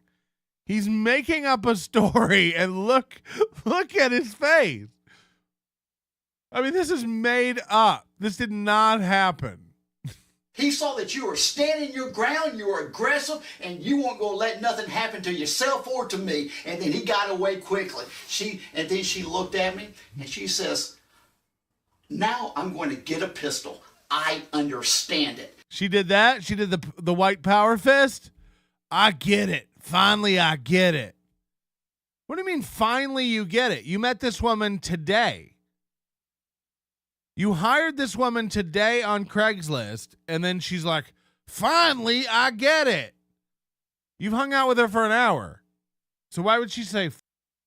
So Chad's doing fucking talent shows now. You gotta be fucking kidding me. What a fucking loser. That guy has shit for brains. Such a piece of shit. Okay, Adam, send him the link. Right. Dude, it was a fucking goof. I did the talent show as a joke because someone Venmo'd me $50, so I was like, all right, I guess. Yeah, I mean, Kevin's so dumb. He's handing Chad $1,000 to talk to a psychiatrist. So that's happening this week, I guess. Chad's gonna talk to a psychiatrist, and Kevin's gonna give him $1,000. Cool. You guys wonder why it's Thunderdome over here. Sometimes Uncle Melty scoops out the cottage cheese from my meat box and mixes it with pineapple chunks for a snack. I don't mind, except sometimes he makes me try it too. And if I puke, he beats me until I've cleaned it all back up with my tongue. Oh, God. Please, Uncle Melty, I want to go home. Shut up, Becky. Eat up all that puke while I finish my pineapple Becky bread. Then you can wash it down with some fresh melty milk, get moving, or I'll have to hobble you again. Jesus. Pineapple Becky bread? You pulled a gun? What the fuck is more Rambo than that? Even though this is a lie, his state should take all his weapons away. Then she blew him. Yeah, I mean, this is crazy. This is fucking crazy. We gave you $3,200 to unveil a picture of a dead girl. We are dumber. You got that right. You got that right. And I just smiled. I said, "There you go, honey child. You're Derek Savage." There you go, honey child. This is how he talks to women. I turned to the chick and I said, "There you go, honey child." It's like, what are you? Are you a 80s surfer guy who calls women chicks, or are you a black mammy who takes care of the master's children, and you say, "Ooh, boo-boo, honey child"? There you go, honey child. Look at his faces. They're great. Rambo on him. He saw that you were standing your ground, you were aggressive, and you weren't going to let nothing happen to yourself or to me. I thought he was aggressive. Now you were aggressive. Okay. And then he got away quickly. And then she looked at me and she says, "Now I'm going to get a pistol. I understand." I get it. And I just smiled. I said, "There you go, honey child. For Derek Savage, this is me thinking." There you go, honey child. And then I grabbed a poster and I held it up to her because we were shooting a promo. made a new convert, baby. That's going to help save her life probably someday. Now, you know, when we watch this gun self-defense for women video, there's a scene where Derek films this sketch of a woman getting in her car and then getting like carjacked with a gun. I have a feeling he met this woman and had her come over to do this scene and then mushed this memory up with going to an ATM to get her money. I don't think anything happened at the ATM. But he's just making up this scene to make it sound dramatic, like something happened. And guys, this film is being closed captioned now. It's going to be coming out soon to you. Gun self-defense for ladies. Now, I'll tell you what. You know me. You already know I'm going to plug Cool Cat now. You know me, so I'm going to plug Cool Cat. And in the middle of this gun self-defense for women movie, it does stop out of nowhere and pitch to you a movie of a giant cat in a suit teaching kids how to deal with bullies. They do stop the gun self-defense for women video to pitch to you a giant orange talking cat who teaches kids not to bully. So that's relevant.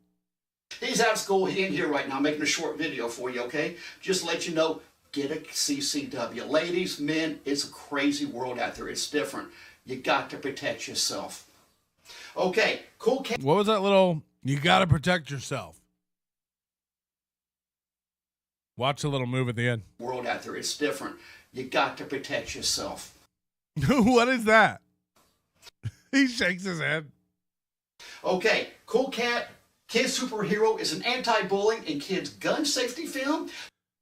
Anti-bullying and kids gun safety film. So he wants kids to be safe with guns, and he wants women to be safe with guns. Men, do whatever you want. Pull them at people on ATMs. Do whatever you want. Michael Mongoloid. But in it, they find a gun, and we show kids what to do. You know, don't touch it. Stay calm. Go to your parents and teachers. That doesn't help us with this, with the school shootings. And that what comes to my brand new film that I'm now in production on, and that is Cool Cat Stops a School Shooting. No way. Cool Cat Stops a School Shooting? When does this come out? A school safety film. Hey, we're out there trying to help our children stay safe. Children. How does he say children again? Children. Safe, stay alive, and you know I'm trying to help the lady folk because I love lady folk. Hey, ain't nothing matter with that. God. They're chicks, they're lady folks, and they're boo-boo honey child. You know I like the lady folk. Ain't nothing wrong with that. I want to hear children again. I'm trying to protect all the children. Help our children. A school safety film. Hey, we're out there trying to help our children stay safe. Help our children? Film. Hey, we're out there trying to help our children stay safe, stay alive, and I just saw Ga right. Can we watch it, Melty, please? Again, I know you're having a conversation, but I don't answer anything with pronouns in it. You have to type a full... Can we watch it? Yeah, you can watch it. One or two. Which it are you going to watch? I'm not in your conversation, so if you're talking to me, you have to type a full sentence. If you're talking to somebody else in the chat, you can use pronouns. But I look at one line of chat, and if you say it, I have no idea what you're talking about. So, yeah, you can watch it. Go ahead. Watch it with your children. Help our children stay safe. Children. Stay alive. And to help our children stay safe. He's saying children.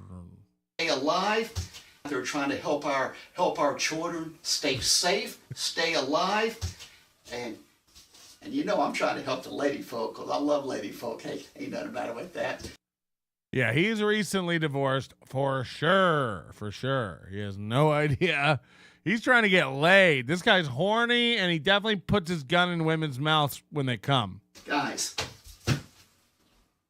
stay safe in this crazy world. Do the fist. God bless you. Yes. Yes. Stay safe in this crazy world. And Cool Cat loves you. Holy shit. Yeah, so I love that. It's just a great, great memory to look back on. Short video. It gives you insight into how insane Derek Savage is, okay? One time I was doing blow and I needed to wash the mirror off afterwards. I went to the sink and it was full of fucking salsa. I grabbed my gun and I said, Carla, you dumb taco bender, clean this shit up or it's back over the border for you. I see Butch. It's like I said, we need to build that wall. Am I right? Stabby C has been teaching me how properly take Newport watermelon jugs in my fleshy fun bridge. Sometimes I have difficulty understanding her retard speak, so she shows me by using a lamppost. Jesus Christ. Yeah. So anyway, God's a dumb bitch, and unless she can get her shit together and type a sentence, we're not talking to her anymore. Ever. You can make fun of me all you want right there, but here's a testimonial from one of my Kiwi fans. My video, Gun Tips for Chicks and Kiwis, saved this guy from having a real bad day right there. I was walking from my car into the Ministry of Inoculation to get my daily booster for the COVID-19 flavor of the week. I was approached by this big boy. That's what we call white people. He was aggressive, very aggressive. He caught me by surprise because I was looking down at my GPS coordinates to make sure the calculations had not changed overnight. I pulled out my Derringer and boom, I screamed, I don't want none. He saw my gun was aimed slightly above the target to account for the slight curvature of the earth. That's right, Mooby. Always account for flat earth calculations before Breaking Bad. Oh, God. That's so fucking good.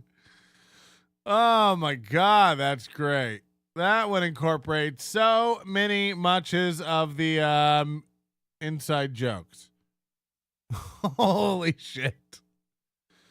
Oh, I enjoyed that. Oh, fuck. I just went to my email and realized I never finished reading out this Clay Combs video. Anyway. Or Clay Combs email.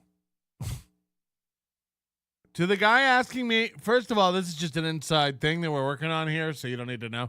To the guy asking me if I got it, the video that we're top secret project we're working on, no, I didn't get it. How would I have gotten it? Our whole operation's gonna be in trouble if you think I got a video from you. But I think I'm being trolled. I think I'm being trolled by a guy who's not good at it. So, I'm not going to get wound up about it. I told you I think you're a troll. So, if you have a video, send it to me. Otherwise, shut up. Shut up. Okay. Why wouldn't she just transcribe from home? Yeah, that's a good point, too. But I don't think Derek has an internet connection that could, get a video over to a woman. He's so bad. He showed us editing his videos one time. He was editing on 2007 iMac with Mac OS 10.1. It literally had he had iMovie and he was using a version of OS 10 that had Aqua and the brushed steel and stuff. It was so dated. It was holy shit. You know, it was one of the first iMacs with an Intel processor. It's the oldest computer in the world. And he's just sitting there acting like this is how he edits his films. It's embarrassing. It's embarrassing. Justice for God. I don't know what God's talking about. She asked me, could we please watch it? So she knows better. She knows I don't watch the chat constantly. I look over, I glance, I see a line. And if God's can we watch it, please? First of all, God knows I respect her. She's a nice lady. She's been a valuable member of the community. It's a joke. You're not a pawn. You're a lovely woman. And I'm kidding. I'm the asshole. But, it makes me upset because I would like to show whatever you want me to show. You're like, can we watch it, please? Yeah, we could. I just don't know what it is. So now you're spending hours and hours in the chat going like, it's fine. I'm not upset. I'm not hurt. What did you want to watch? Type it. Type that instead of like hours of cope about well, you got attacked by a mountain. What did you want to watch? Type that. You know, I'd love to help you out. What'd you want to watch? You dumb bit? No, I'm kidding. Okay. Anyway, if you ever want to fucking step up and communicate, I'd be interested in that. Other than that, I guess hit up Comedy Shaman. He'd love to yell back and forth with you about it is what it is, man. It is what it is. It is what it is. It just is what it is, man. You know, like it is what it is. And what it is what it is, and how it is, and that's what it is. Okay. Okay.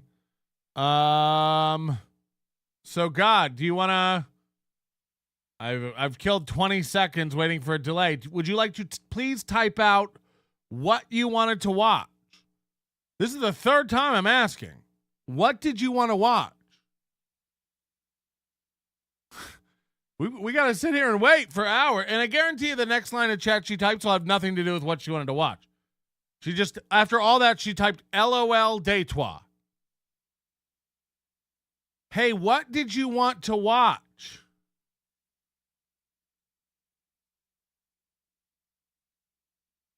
And everybody's going like, It. She wanted to watch the movie It. I came up with that joke. I made that joke. So you throwing it back at me is hack as fuck. I already made the It joke. I made the It. We did that joke. You're not original. You're not going like, oh, what if we said It? I've typed for. So she's still not typing it. She's going, I've already typed it. I typed it 4 times. I'm waiting for it now. I'm watching the chat now. Stop arguing. Stop going, I typed it already. Why do I have to type it again? I'm watching now. What did you want to watch?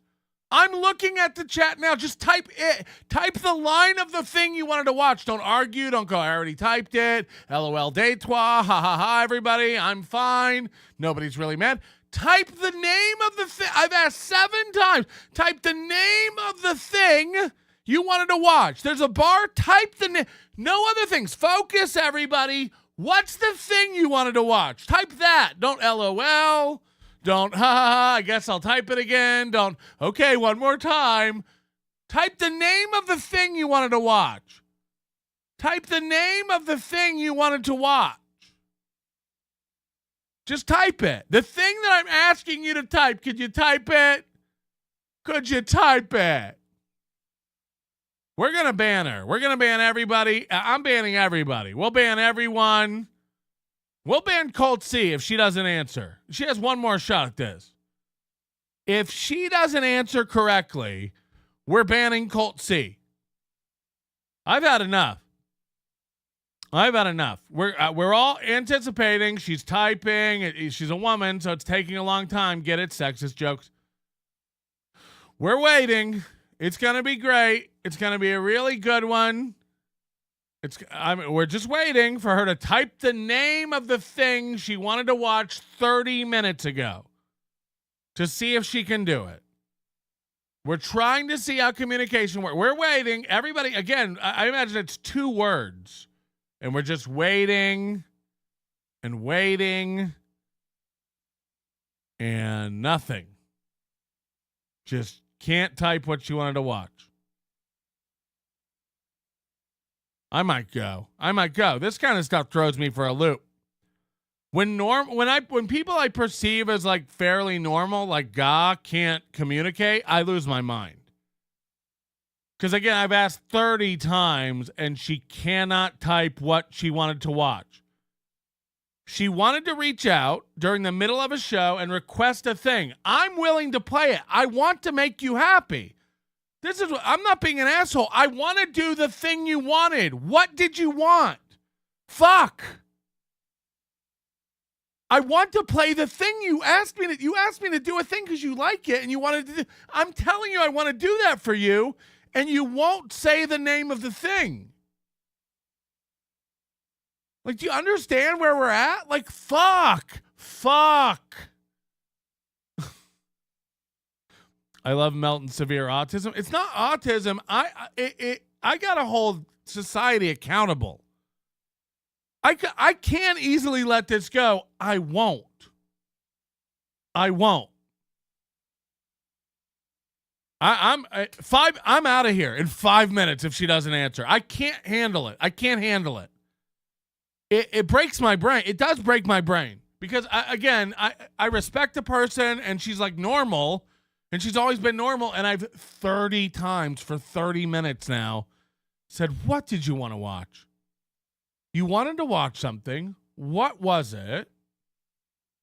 And I can't get an answer.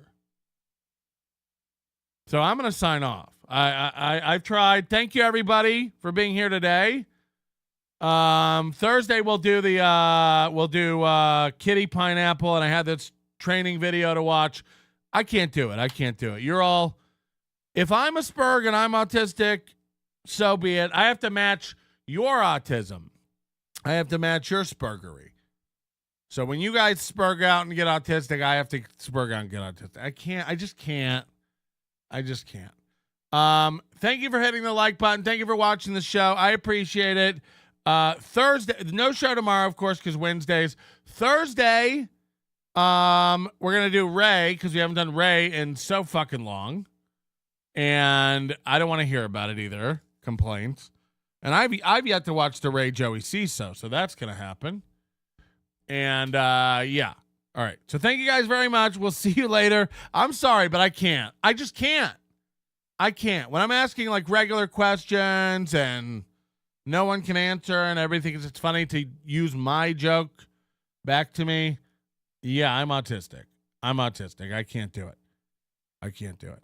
So thank you very much for being here. And, I got to get out of here. Thanks so much. Bye. Your manner is most unbecoming of a gentleman. Would you be high on cigarettes? I don't know if the comedy hasn't hit them yet. They're full-blown retarded or just high on cigarettes. A question posed to stupid hoes who don't get it yet. Excuse me, miss. Are you high on cigarettes? I don't know if the comedy hasn't hit them yet. They're full-blown retarded or just high on cigarettes. All the laughter that you did, boy, if you listen to the show, boy, Patrick melting faces have you stacking an low point. It's the low point, not the reason. The reason is fucking gold. It'll make the taco pony party be a party of soul. It'll make you vandalize a van with a pedal sticker so bold the family probably get arrested before they get down the road. Or stupid motherfuckers just got NL loaned. Other radio shows are straight bitch mail prone. Talk shit on the onions that nobody like past. Have my homeboy lame prank call him fast. Have him thinking that he hates him like right before he berates him. And the way that he baits him, put him right on blast. Like Patrick is an asshole and his show won't last. Fuck you, bitch. So this dumb bitch was in the chat the whole time. The minute I end the show, she goes, glad I got up for that. You caused it. Nobody was leaving, you stupid bitch. I just wanted to see the whole chat go, wow, what a baby. What a meltdown. Ban Ga. Addicted to ubiquity. Ga is banned for a week. Ban her. I'm not, and this is no joke. I am petty, but not that petty where I'm leaving everybody. Calm down. Ban Ga. Ga cannot be in our chat for a week. I'm not kidding. Make that happen now. And by the way, anyone who takes Ga's anyone who speaks up for Ga, banned. Anyone who takes Ga's side, banned. Ga is banned from our Discord. Ga is banned. And this is all for K-Fur, who doesn't even support the show anymore. This guy, he never sends me any weed. He never sent me any cookies. Ban this bitch. Ban her. The truth is, I needed about a 30-minute padding. I was watching the time. I was watching the clock. I'm tracking the, I got all the blocks planned and stuff, and I was like, ooh, we're running about 20, 30 minutes early here today. I should invent some drama and cause some trouble. So fuck Ga. Ban that bitch. What a stupid bitch. I am quitting early now. Your manner is most unbecoming of a gentleman. Just kidding. That's another fake out. It's so funny to watch everything. Oh, God. Not faking about the banning God, though. Ban her. Ban her. I'm so glad I got up for this. You set your alarm for this show? You're a dumb bitch. You're a dumb bitch. We don't set alarms for this show.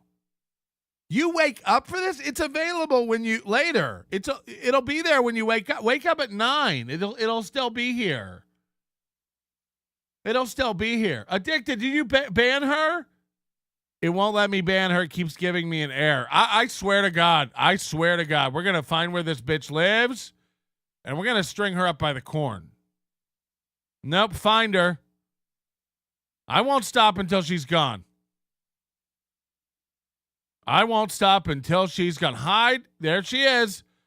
Gone. She's gone. Forever. Addicted to Ubiquity says, sorry, we can't ban this chick is the error. Nope, she's gone. She's banned.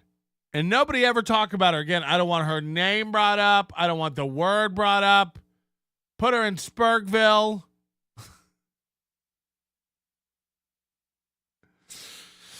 Oh, God. She's going to think this is all very serious. Sweaty Tryhard Rage Quit Super Chat. Thank you. Thank you. And by the way, Vaping Dago, 10 gifted memberships during my skit that I just did. And Corn Diff, 5 gifted memberships from my skit I just did. Which means Vaping Dago is twice as rich as Corn Diff. If that... I don't know if that's a true thing or not. Little Lemmy, first I got you, then I got Ga to get you. Steel toe moles on attack, brother. Steel toe moles on attack. Still love you though. Granny is learning to tolerate you as well.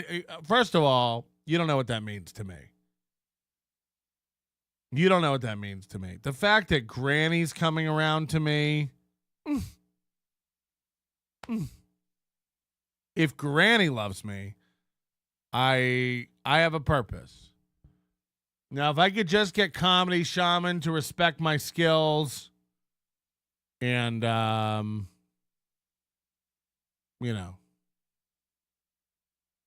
support me like that, I'd make it. Molko, member for 6 months, free chat. Anyway, Ga sucks.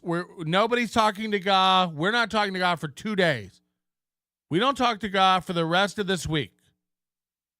We all pretend she's not here.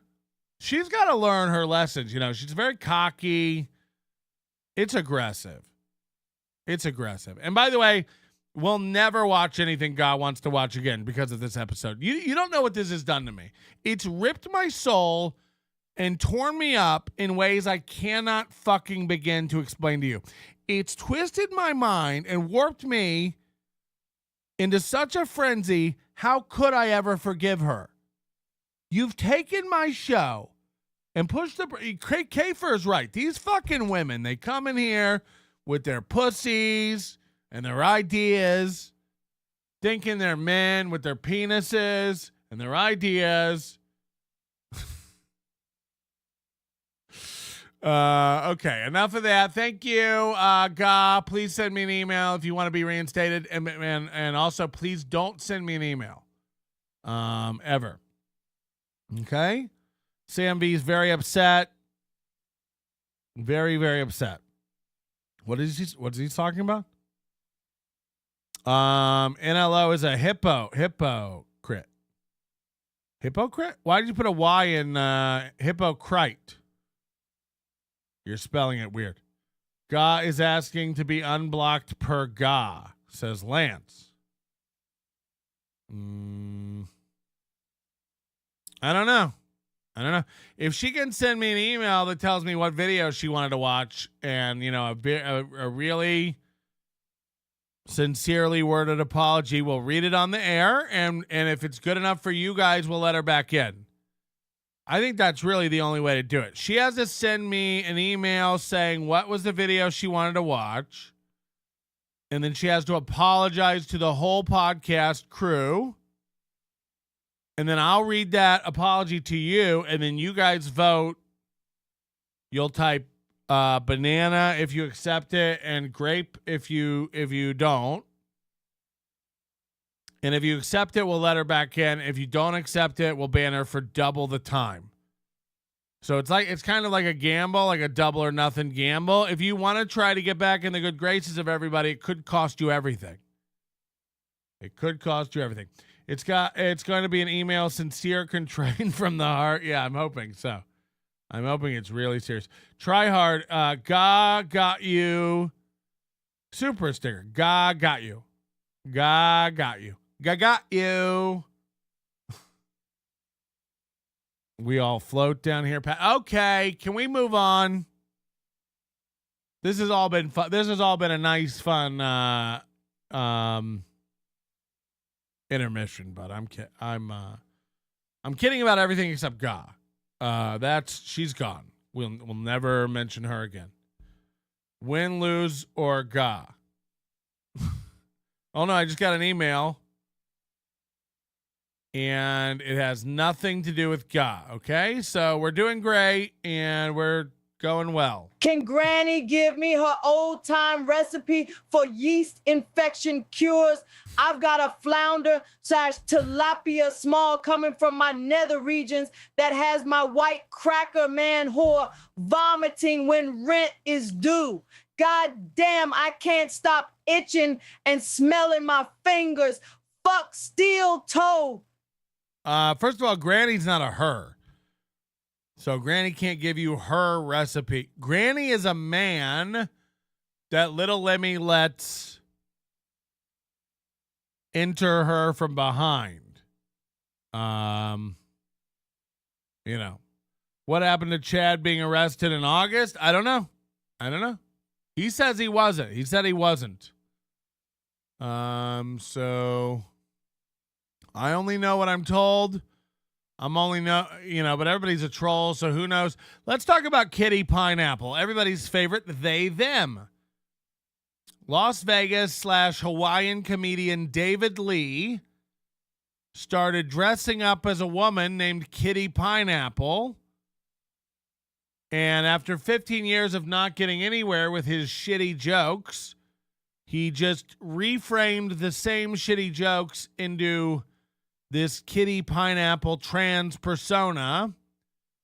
And now this is one of the biggest grifts going on here in Las Vegas. This man dressing up as a woman, pretending to be a they, them lady. He was married. I guess he's ruined his marriage over this. And it's a fucking grift. And now this motherfucker is getting booked on like every diverse, inclusive show because they're a they. And they're a nightmare they. And the comedy is dog shit. Now, Leah Mendocito, who's in our chat, was her manager. And back in November, December, she got in a giant argument with our chat, defending Kitty Pineapple, saying you guys are out of your minds. She's actually a really big deal. She's going to blow up. Hold on. I just got an email from Ga. That was mean. I put it in the chat 12 freaking times. Cool cat stops the school shooting. You suck. I'm going back to bed. Well, then we're all set. If you're going back to bed, then we're all fine. If you're going back to bed, we're all fine. And again, I know that you typed it 12 times. I wasn't looking at the chat then. I asked you for it 3 times while I was looking at the chat, and you kept typing other stuff as a bit. And it was a funny bit, and now you're banned and go back to bed. Is this a funny bit? You're banned. That's a funny bit to me. Remember when you were doing a funny bit? LOL, Michaela. I've already typed it. I'm not typing it again. That was a funny bit to you. When you were getting me. When you were laughing with everybody while they were going, It. She wants to watch It, the movie. Like, you guys made up that joke? Remember that? When it was a funny, funny bit? Now I'm doing a funny bit. Go to bed and get out of my chat, you stupid bitch. Now I'm doing a funny bit. I do have nothing against Scott, and this feels weird to do. She's never done anything to me or this show other than be nice and supportive, so this feels very, very mean. But at the same time, fuck you, bitch. Fuck you, bitch. Die in that bed, you dumb whore. Sleep. Sleep. Never wake up. Again, this feels wrong. That's mean. It seems like a lovely person. And this is not genuine. I will unblock her later today. That she's not going to be long-term banned. But I can't back down now or I'll look weak. So fuck you, you stupid whore. Fuck you. You California-bound volleyball paying cunt. Volleyball play. Fuck her. So fucking holier than thou, knowing everything. I'm going back to bed. Do it. See how many people give a fuck. See how many people care, you dumb bitch. Oh, no, did God go back to bed? Oh, no, God's not having fun. We'll shut the show down. As if. Again, she's a great person, and this is a bit. I have nothing against her. She is really, really nice. And she's never been mean, and she's always been super, super cool. So this feels bad. But I can't lose. What am I supposed to, like, fucking forgive her now and unban her live? No. Eat shit, bitch. Eat shit. And again, I don't mean that. So keep it light. Okay. Hit the like button if you want Ga back. If we get 250 likes before the end of the show, we'll let Ga back. Otherwise, stay in bed. Stay in bed. Order in, you stupid bitch. Get a McMuffin and cry about it. Okay? Order up some McGriddles and wipe away those tears, you stupid syrup-faced slob. Again, she's beautiful and not fat or a slob. I don't know why I said that. That was mean. And I'm lashing out and projecting. I'm fat. I'm the slob. I'm gross. I want a McGriddle. So I don't know why I said that. I take it back. I was lashing out. But fuck you. Give me a hash brown too. I would take a hash brown. She's in bed forever now because of the pills. Are you projecting people? Yes. I want a McMuffin. I want to be a hot girl. I've almost never been a hot girl. I might do Kitty Pineapple's plan where I just start becoming a hot lady. Anyway. Everyone tried to tell me this bitch was going to blow up and be the next thing. You know what she tried to tell me? That Kitty Pineapple can't go anywhere without being recognized. That she gets stopped in airports and at restaurants and people are like, oh my God, Kitty Pineapple. No, she doesn't, liars. Let me translate. One time she did a show on the smallest island in Hawaii where she's from and already has friends, and then she was in the tent they call an airport to island hop over to a bigger island, and someone there was at her show and said, oh, I saw your show the other night, because there's 38 people on the island and nothing to do. And so now everyone tells everybody that Kitty Pineapple gets recognized in airports and can't go anywhere without getting mobbed. Okay, liars. And as we get into the Chris Abel's Shuli Viewgate situation, and I start learning more and more about views and how to buy views and followers and subscribers and all that kind of stuff, I go over to check out her thing. She's not doing well. It's not going good over here in Kitty Pineapple land. We're talking a woman who used to get, she would brag about getting hundreds of thousands of views on Reels. We're sitting here with 675, 555, 522, 696. Now here's one with 15,000, but then we're back down to 800. And you go through here and you see all the numbers were higher further back. So she's slipping. She's losing it. It's no longer 7,000, 27,000, 1,800. And it's getting a weird vibe over here on her TikTok.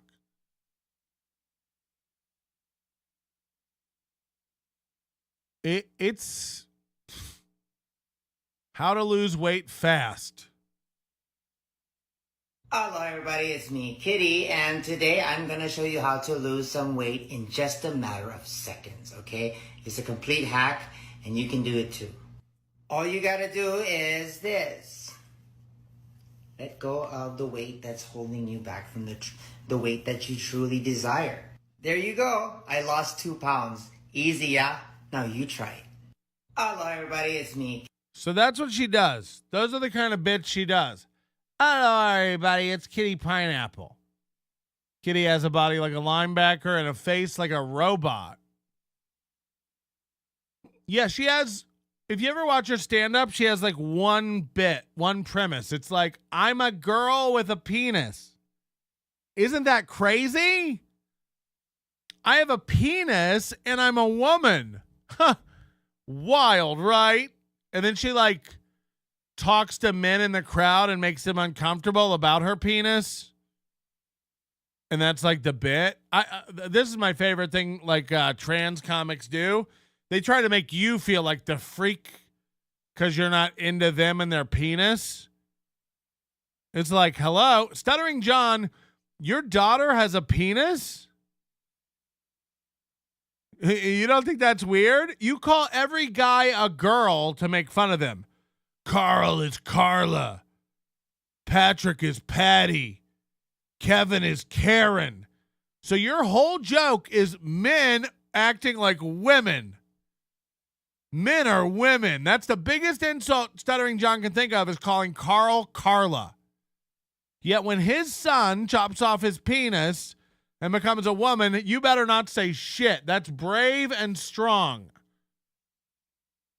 Okay? That's how Stuttering John's brain works. We're not supposed to look at his son who wants his penis to atrophy off and wither away like bull testicles after they're rubber band together. He wants you to respect that and treat it like it's brave. But when he wants to insult somebody, the first thing he can think of is like, what if they were a girl? Ah! It's like, yeah, but your real family does that. Your kids are gay and trans. They're broken idiot losers. It's like, you know, again, the biggest insult to Carl is like, what if he was a girl? Carla. Yeah. What if? But he's not, John. He's a man with a penis and he has a wife and a family. So no amount of you calling him Carla makes him a woman. Guess what does make you a woman? Your son/daughter/they/disaster wanting to lose their penis and become a different gender because their dad didn't dad correctly. Okay? So your fake insult of what if all the guys I hate were women carries no weight, and then your actual family is so broken and psychologically damaged that they're like, maybe if I cut my penis off, that would fix everything. Okay. Other way around, John's son has XX chromosomes. Oh my God. I gotta eat later. I can't listen to this shit.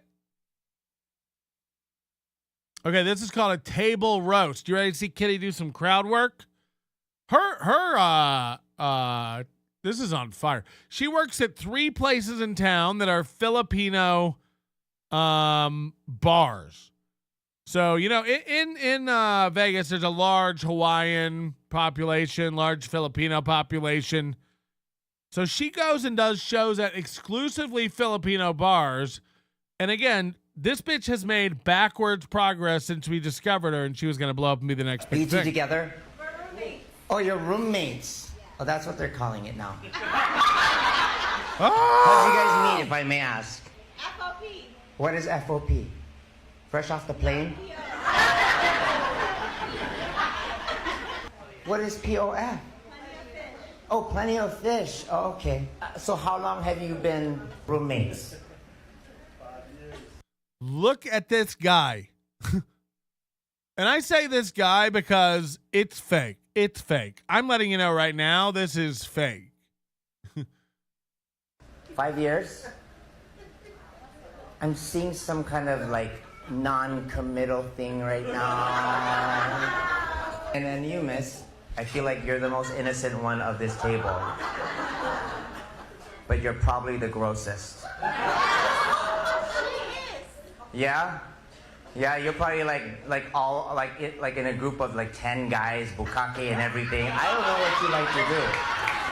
Don't look that up, Jax. This is like the worst crowd work ever.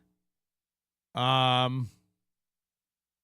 know, I don't even know what she's trying to do. I don't even know what he's trying to do. Are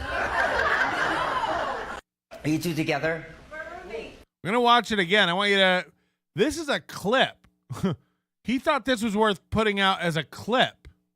Oh, you're roommates. Oh, that's what they're calling it now. How'd you guys meet, if I may ask? FOP. What is FOP? Fresh off the plane? What is POF? Oh, plenty of fish. Oh, okay. So how long have you been roommates? 5 years? I'm seeing some kind of like non-committal thing right now. And then you, miss. And this, you know, go back. If you're an Overdose member, nobodylikesonions.com/overdose. Join up. Search Kitty Pineapple. Also here on YouTube, there's 3 or 4 shows you really should be watching. When Kitty Pineapple messaged me for the first time with a threat, telling me that I better take down everything I've ever said about her, or she was gonna go public and ruin me, and tell everybody that I was racist against Hawaiians and Filipinos, and that I would never work again. And then I said, "Hey, stupid! Hawaiians are trash. Hawaiians are racist trash, and Filipinos smell like stinky shrimp." So clip it and put it out, you dumb, dumb bitch. Fuck Filipinos and fuck Hawaiians. They're gross. They're like borderline Asians, but not really. So they're not even welcome in that community. They're just gross, smelly swamp people. That's what I wrote back to her, and she was just like, Jesus Christ. I was like, yeah, don't ever threaten me again, you dumb bitch. You dumb, dumb bitch. As if. Who are you dealing with? You better take back everything you ever said. I'm going to tell people you're racist. I'm racist! I tell people I'm racist. I'm racist. You got to go back and watch it. It's all available on the Overdose. Just search Kitty Pineapple. And most of them are available here on YouTube to watch for free. You won't believe it. You won't believe it. And we've left her alone for 6 months since we got, kind of distracted by the steel toe Zumach world. But she's gone real cocky again. And she's bowing up and she's getting this attitude and swaggering around like she has comedic chops. Let it be known and let it be a reminder, she doesn't. She doesn't have comedic chops. Neither does he. And we got to start paying more attention to them to let them know that we're watching, to let them know that we're not going to let them get away with this. I've turned my back on this bitch for too long, and she's out here doing this stuff now.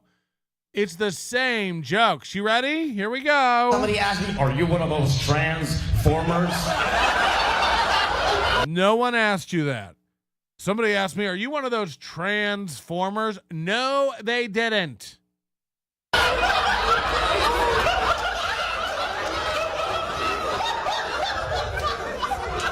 Yes. They call me Optimus Pride.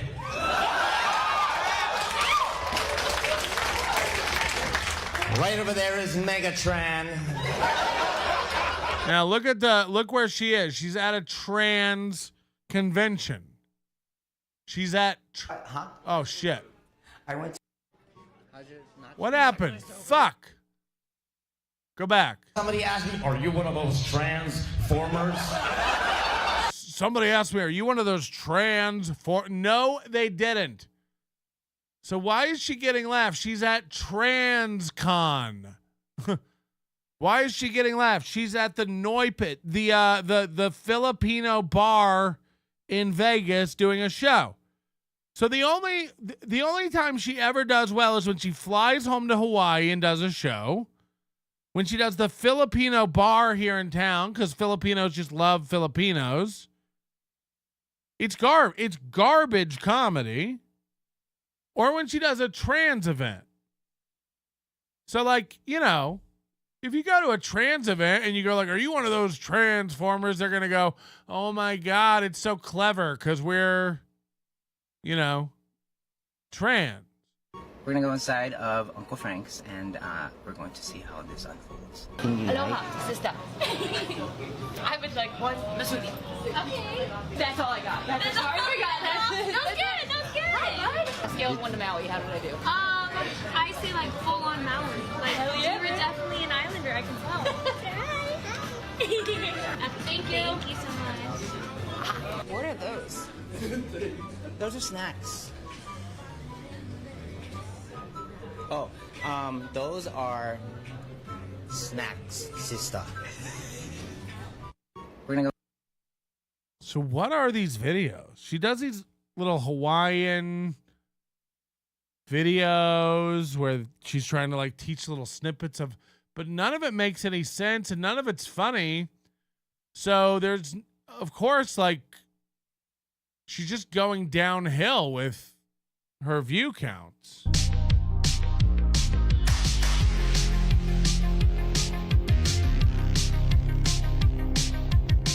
This is a whole reel, just one photo.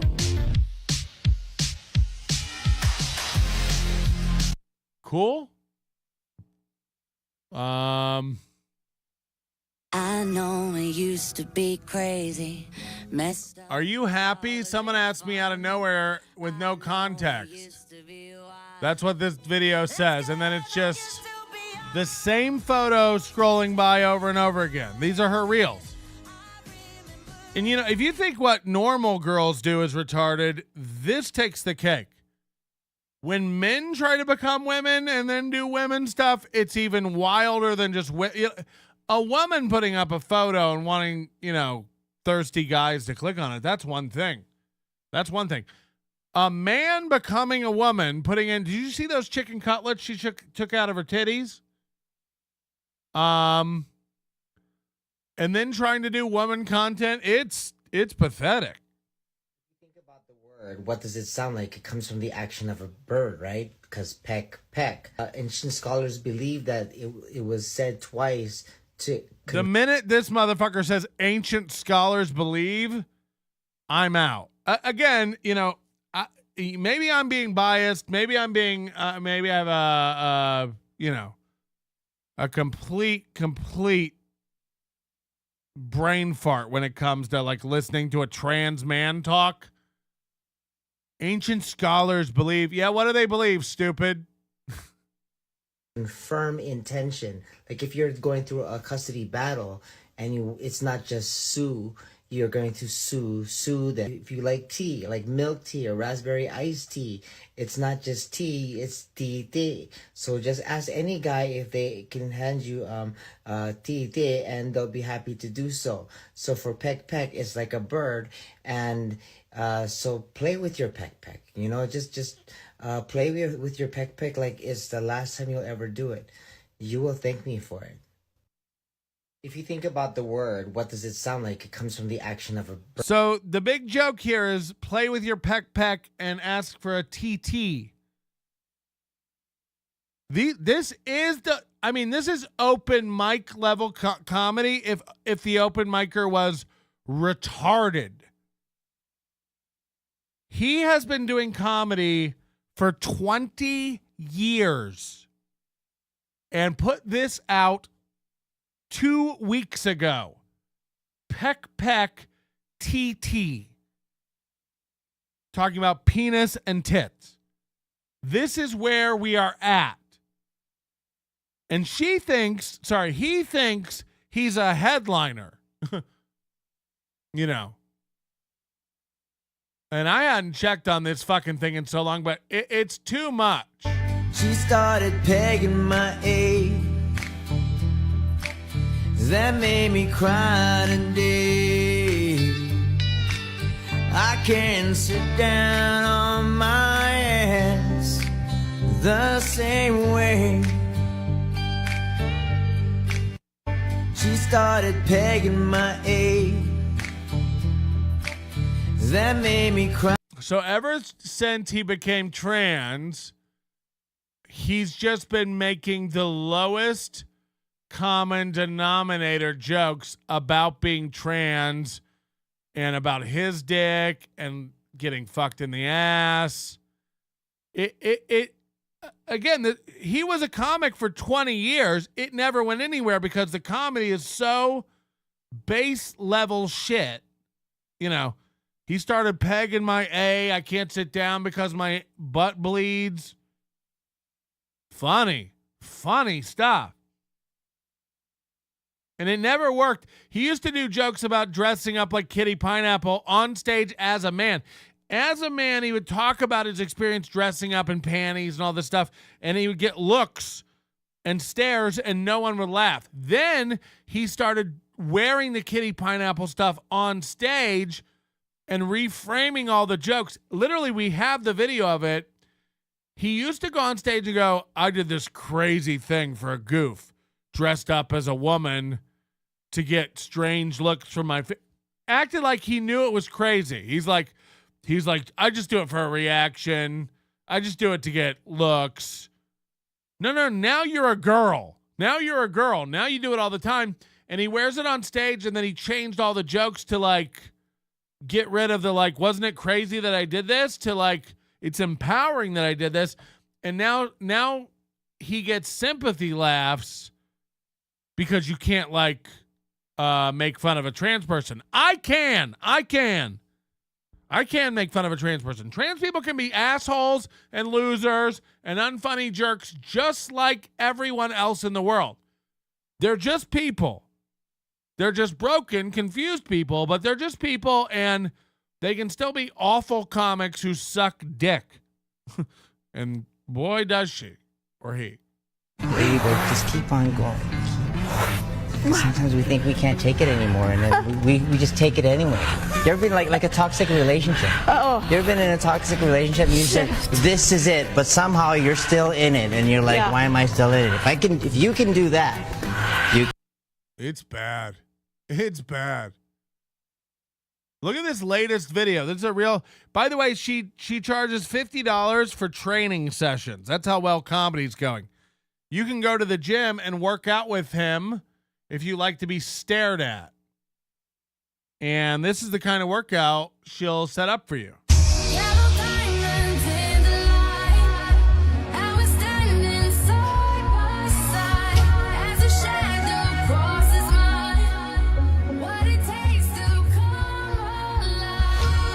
And by the way, she's getting fat. He used to be like thin. Now that he's a girl, he's getting fat.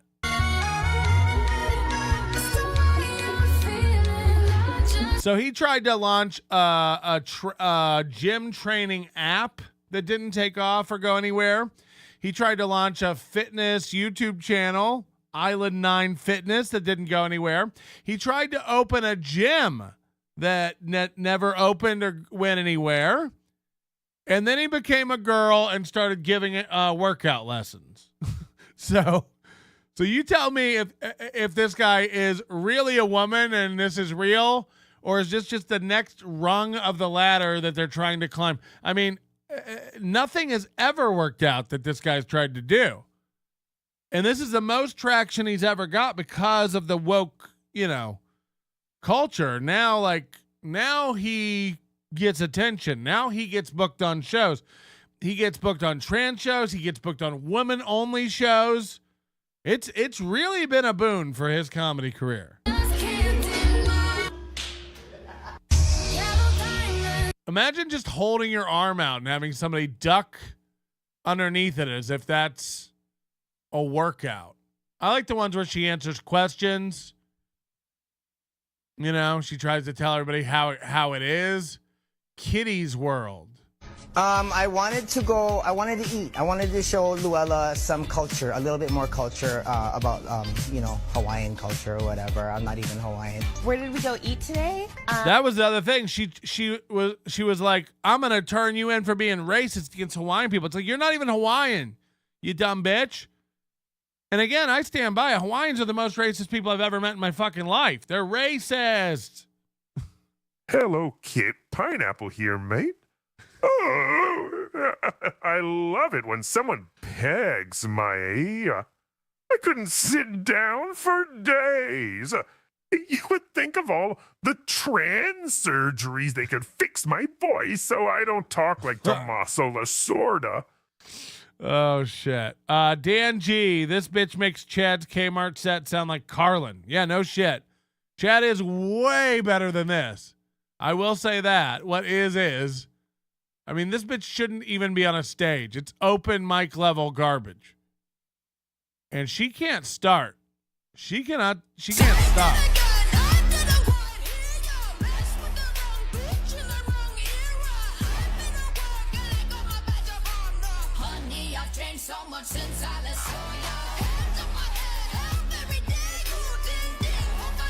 I wonder why only closeted men watch this.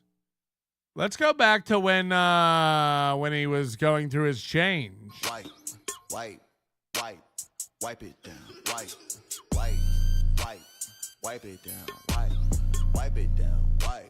Wipe it down. Wipe it down. So that's the other thing is like when he was a man, he was a tiny little bitch man. So I think that's part of it too, is like, as a man, when you're 5'1", when you're like a Spider Alamar sized guy, you get no respect. You get nobody really paying attention to you. You become a woman and you're 5'6". Now you're like normal height.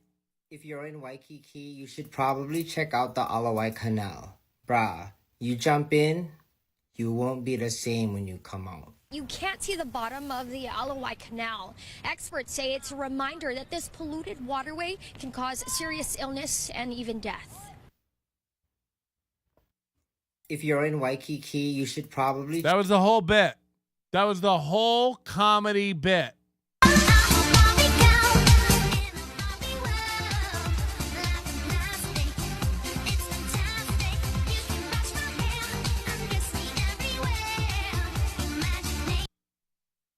The only people who use that filter are Citizen M and this bitch.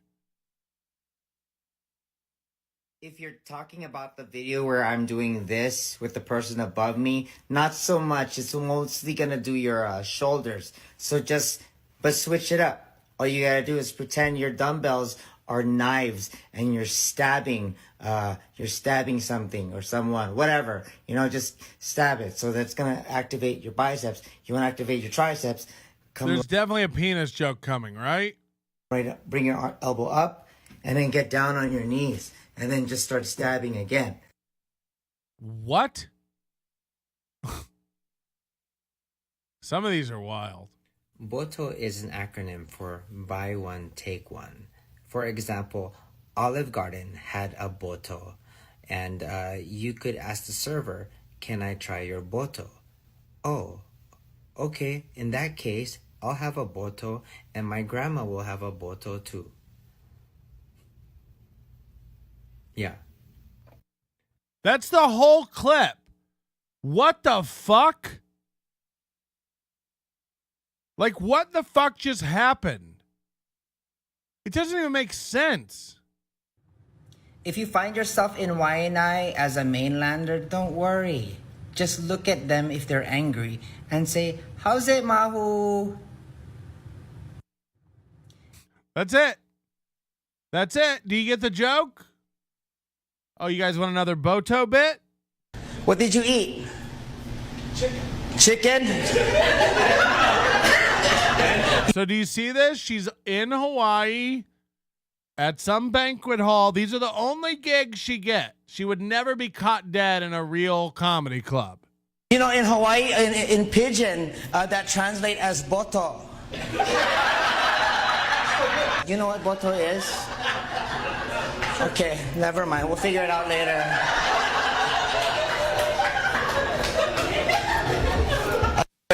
That's the whole bit? I don't know. I'm not gonna show you mine, but fuck off.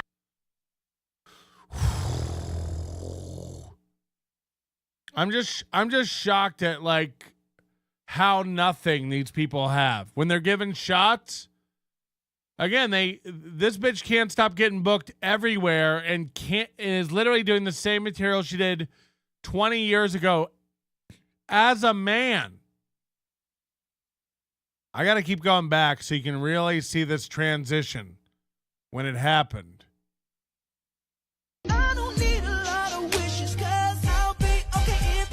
Imagine how uncomfortable you go to the gym and you see this thing on the machine and you're just trying to figure out what the fuck is happening. Let me get back to the man part. Jesus Christ. Let's get back. Oh, she made this too after we were bullying her. Scared to be seen. I make no apologies. This is me. Sharp words wanna cut me down. I'm gonna send a bird, gonna drown a man. This is brave, this is bruised, this is who I'm meant to be. This is me.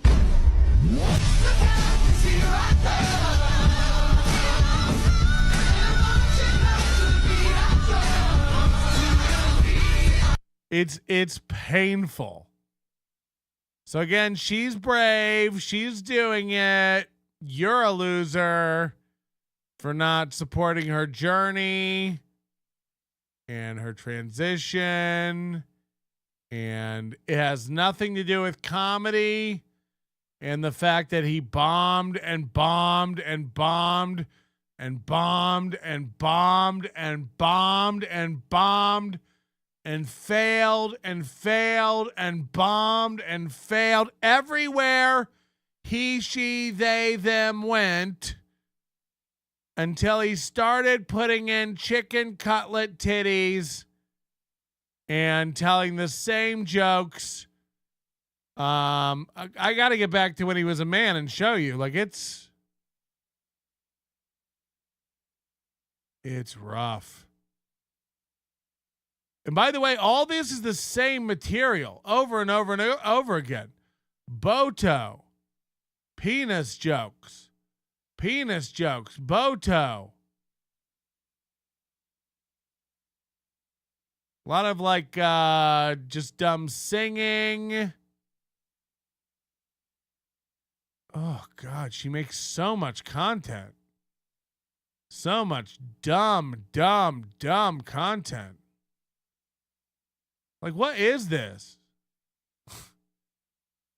Now look at me and this opportunity is standing right in front of me. But one thing I know, it's all. Now look at me and this. Great reel. Great reel.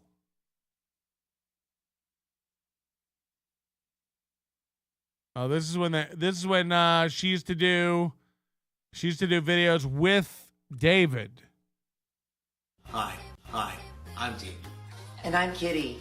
Listen. Same guy. Every day, people at the gym exercise. But there's something that's often ignored. Legs.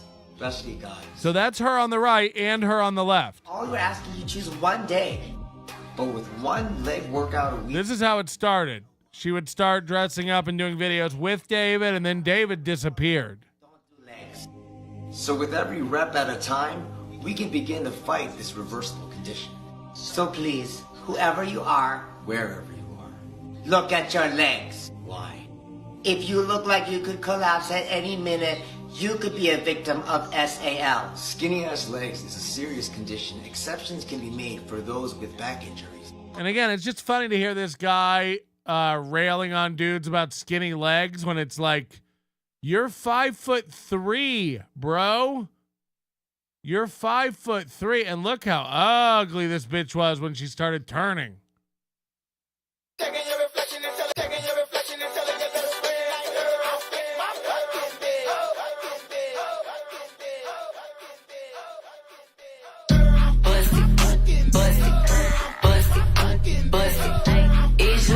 Imagine thinking that's attractive.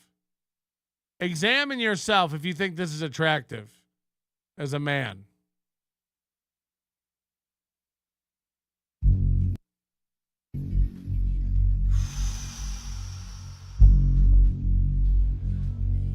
All right. Let's do this.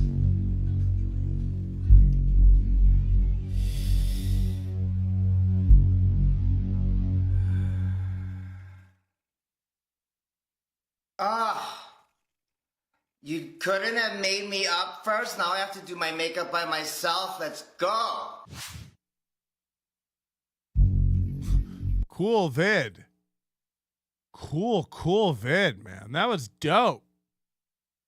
Do you see how she's turning from a man into a woman? Like, it's pretty cool. It's pretty cool. I like it. I think it's really cool and dope. Keep up with Kitty Pineapple.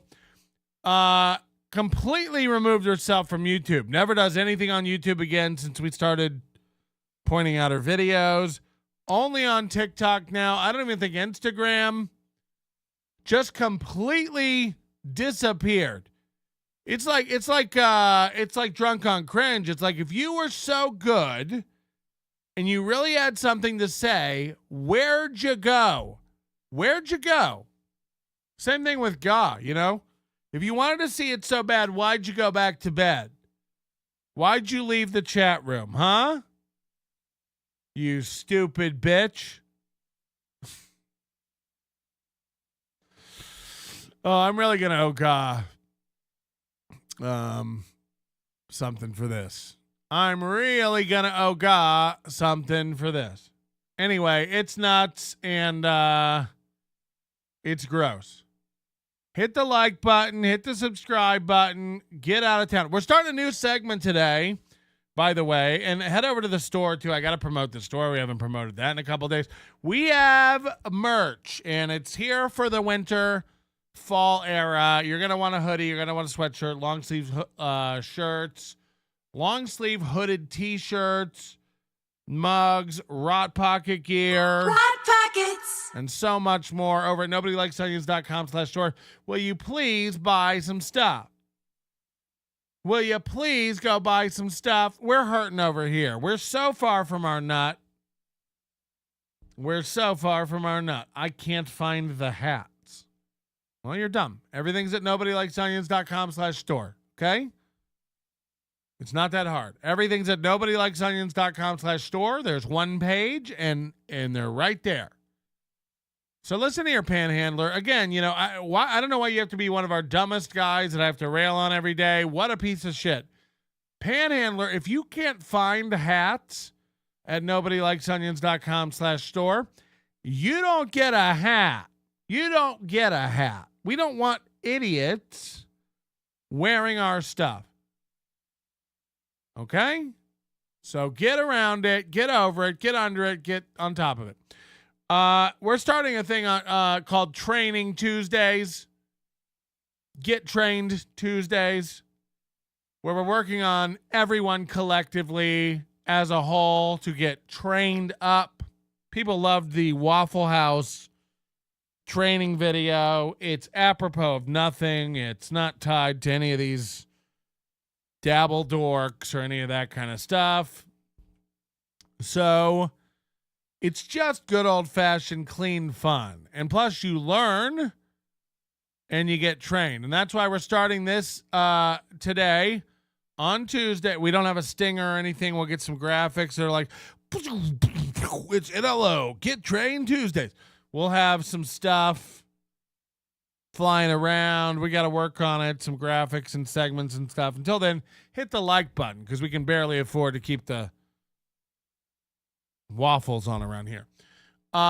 Today, we're going to watch a training video from the Hardies Corporation, and this one is called Hardies, Your Reputation is on the Line. You ever have one of these?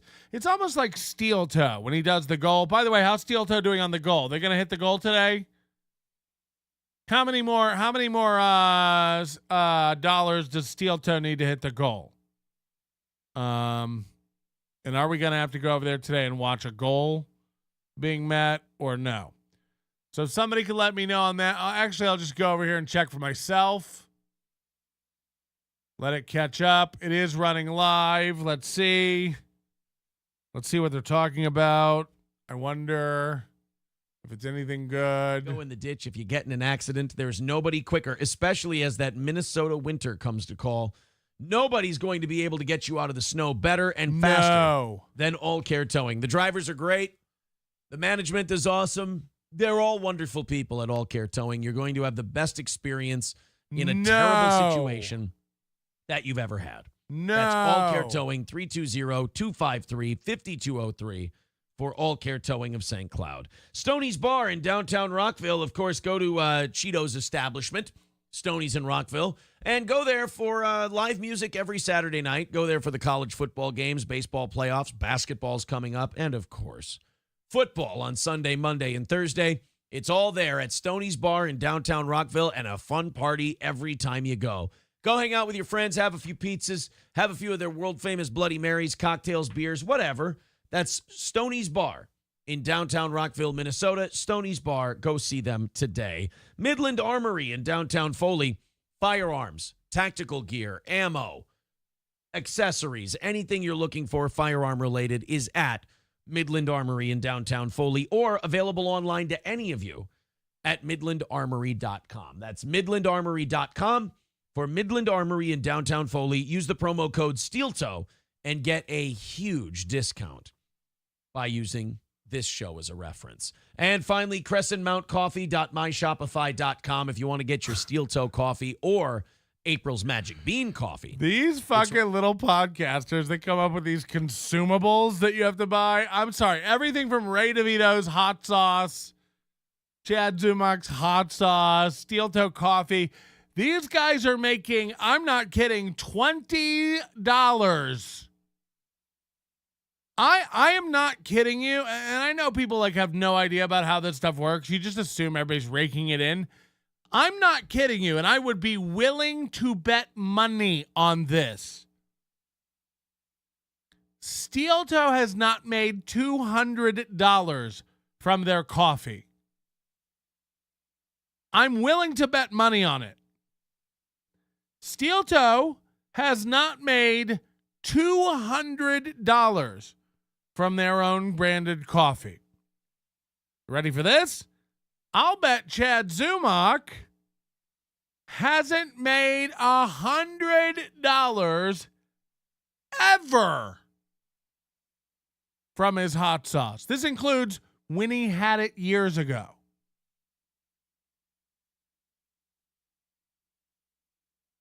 What these guys are not good at is cost-benefit analysis. What these guys are not good at is money. Chad Zumach would rather plug hot sauce that he makes $1. It's $8 a bottle, and he gives you a 20% coupon code. So now it's, what's 8 times 20? You get $1.06. So now his hot sauce is $6.40 for a glass bottle, color label, hot sauce inside, $6.40 retail. Chad Zumach is pocketing, and I don't want to brag here, $1 off this hot sauce. It's nothing. It's nothing. Chad Chad had 42 live viewers yesterday for Mondays with Mazer. This is a new low. I'm not kidding you. This is happening, and it's embarrassing. Joey C gets more viewers than Chad now. Joey C. You can almost turn on anybody's camera and just put a toe in the window, and that will get more views than whatever Chad is doing.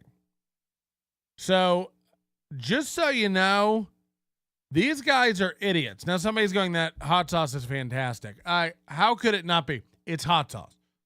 Let's stop for a second acting like, no, actually, that hot sauce is really good. And no shit. How have you ever had bad hot sauce? It's hot sauce. You put it on something, it adds heat to it.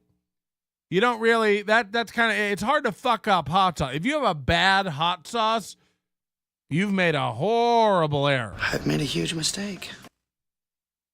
So I believe you. I believe the hot sauce is good. I believe the hot sauce is fine. No insult to the hot sauce.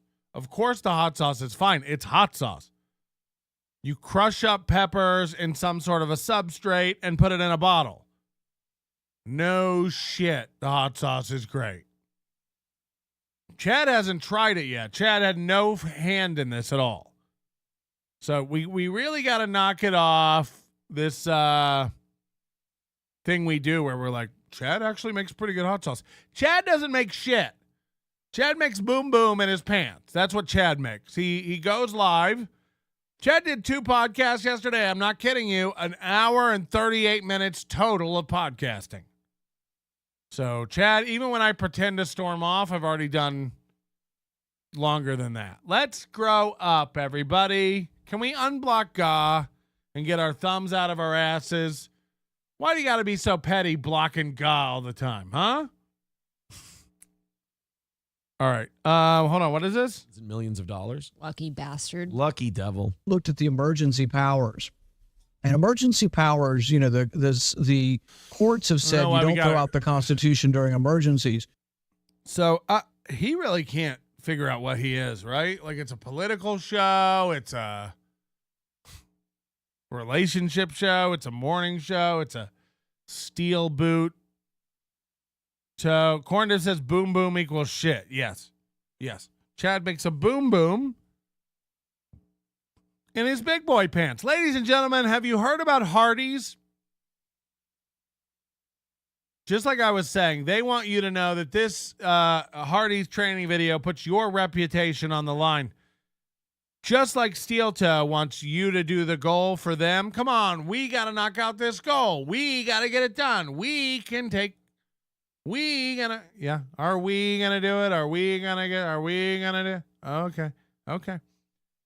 Ladies and gentlemen, Training Tuesday, our first attempt at this segment. Hardies, your reputation is on the line.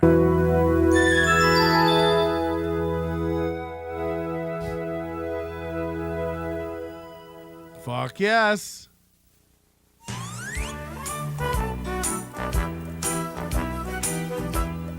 Man's getting his food, headed to his car, open up the door, get out your burger and shut the fucking door. You're gonna get your box of burger out. Oh no, what's gonna fall?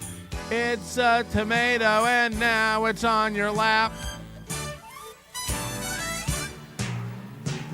So he's dropped a tomato on his lap because somebody made a sloppy burger. Uh-oh.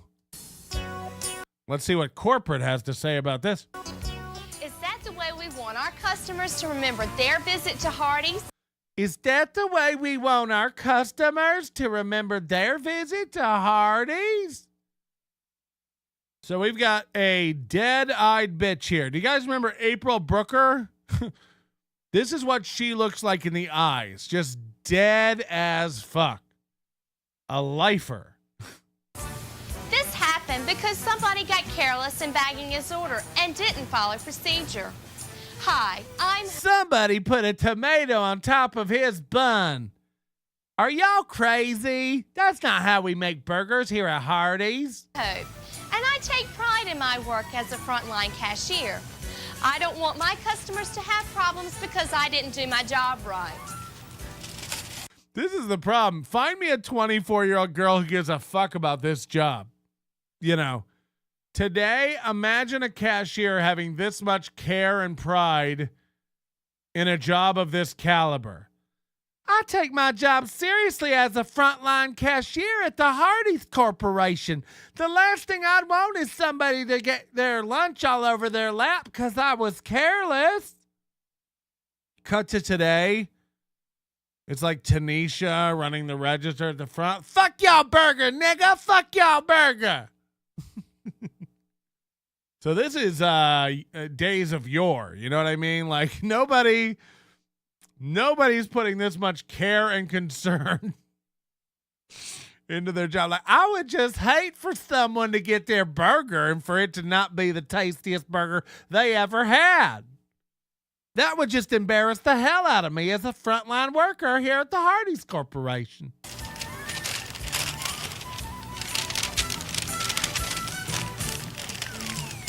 I love the slide whistle music in the background. Thank you, ma'am. Have a nice day and come back. Thank you. I love to see customers happy. It gives me a great feeling. In fact, the way I see it is when a customer walks in the door, your reputation's on the line. The front line, that is. I'm just going to say it. This girl has never come. When a customer comes to the door, your reputation is on the line. The front line.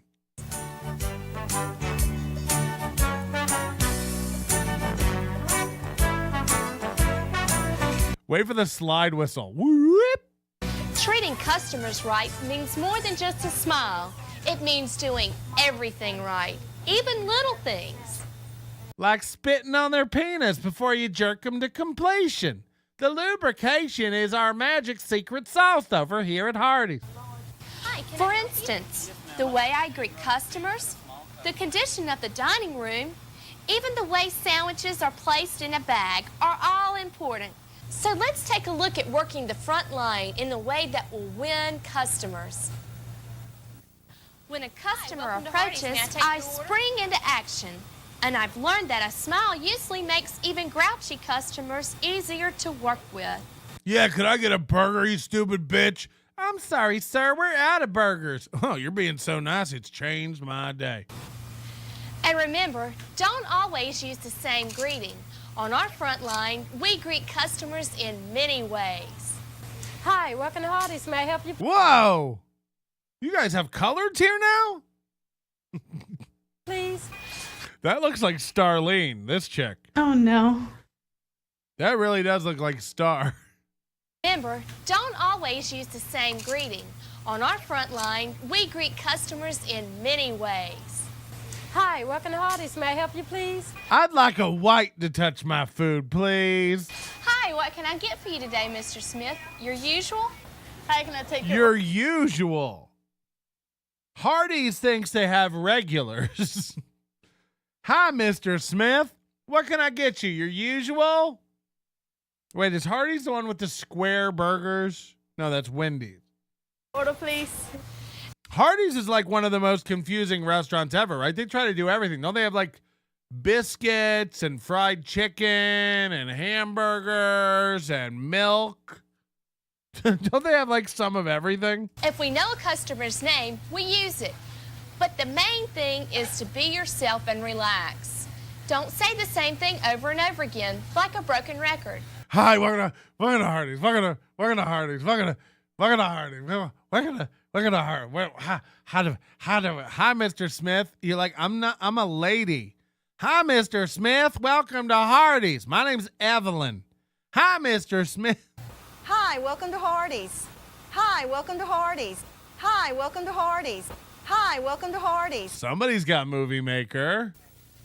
After the greeting, the next critical step is listening. How many times have you seen a cashier get distracted? Like this. What you said, ma'am, you wanted. This is what you said, ma'am, you wanted. That's what they make the black people say on the video. What you said, ma'am, you wanted? This is a stereotype. This is a bad black stereotype. What you said, ma'am, you wanted? Those words are all out of order. The cashier get distracted like this. What you said, ma'am, you wanted. What you said, ma'am, you wanted? This is not a professional way to do business. Look at the white lady's mouth. Like, are we allowed to have these savages in here on our payroll? What you said, ma'am, you wanted? Like this. What you said, ma'am, you wanted. What you said, ma'am, you wanted? And then look at the white lady, training lady's face behind it. This. She's like, can you even talk to them like that? Did you say what you said, ma'am, you wanted? This is not a professional. I told you better treat me real good on this register, because I'm not going to give somebody the wrong change and get the order wrong. But then I did. I said, you better treat me real good on this register, because I'm not going to get that order wrong. And then I put a hole in the ceiling with a forklift. And they were like, you're not even supposed to have a forklift here. And I was like, I brought my own. I drive a forklift to work. A way to do business. Okay. This. What you said, ma'am, you wanted? How many times have you seen a cashier get distracted like this? What you said, ma'am, you wanted. What you said, ma'am, you wanted? That's not even like. How many times have you seen a cashier get distracted like What this? you said, ma'am, you wanted. What you said, ma'am, you wanted?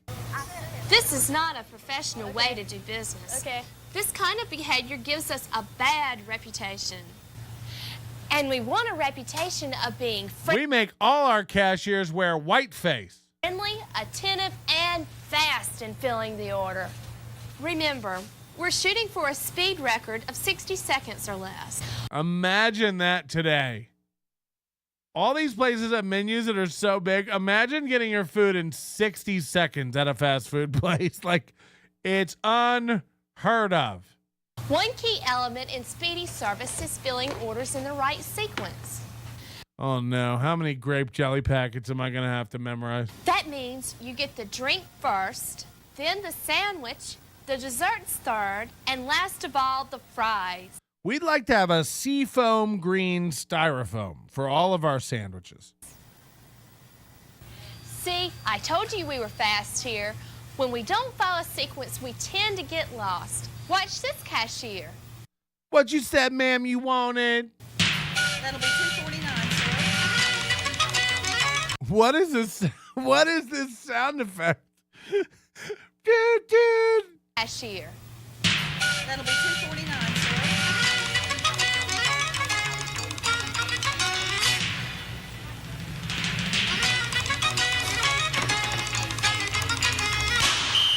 Which way will she go first?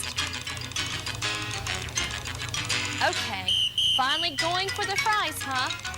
Well, they get cold fast. Better hurry. Now what? The apple pie, huh?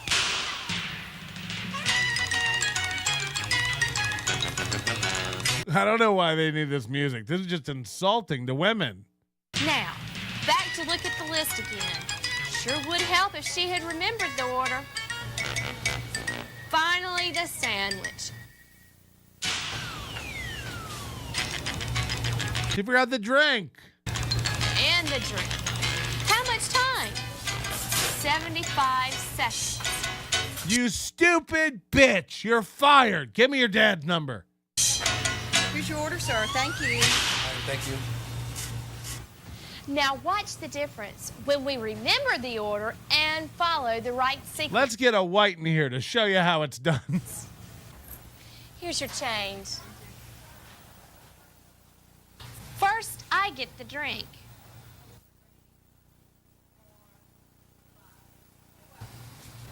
Then the sandwich. great. The dessert, and the fries. You better get those fries last. Thank you. Come back to see us.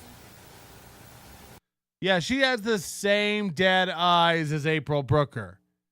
They like never open fully. You can tell she's never had a dream of a better life in her life. What you said, ma'am, you want?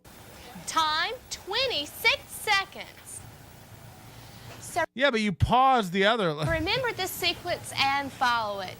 Drinks, sandwich, dessert, fries. It saves you steps and your customers time. Remember the order we serve customers. Men, whites, women, coloreds. You can remember with a mnemonic device we just came up with called Mimawak. But that's not all. The right sequence is also important to keep the food fresh. Whether it's fries or sandwiches, never serve food that's gone past its holding time.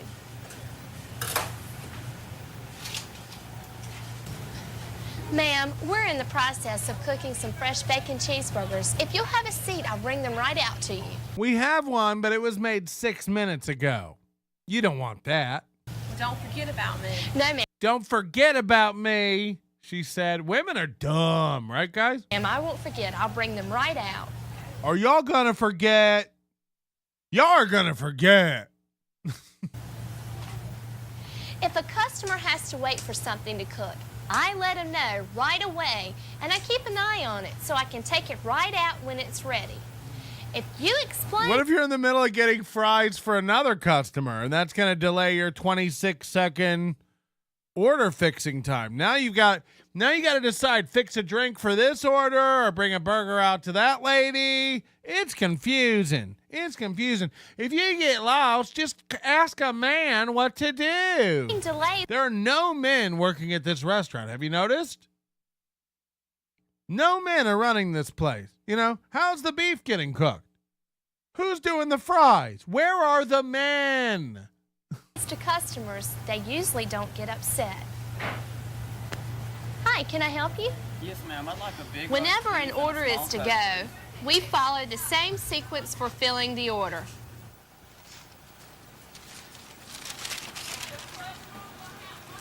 We put the drink in the bag first.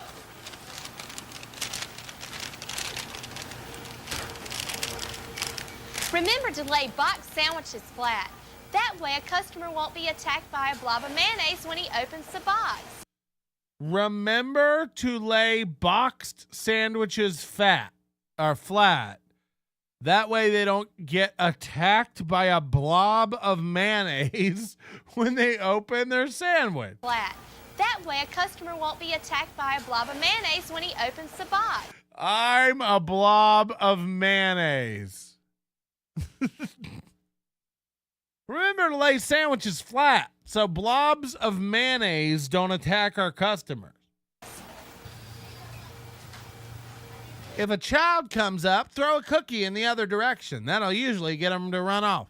Now, this brings us to another area where our reputation's on the line. Handling kids. Don't put your penis in their mouth, no matter how much they beg. Just look at this little guy.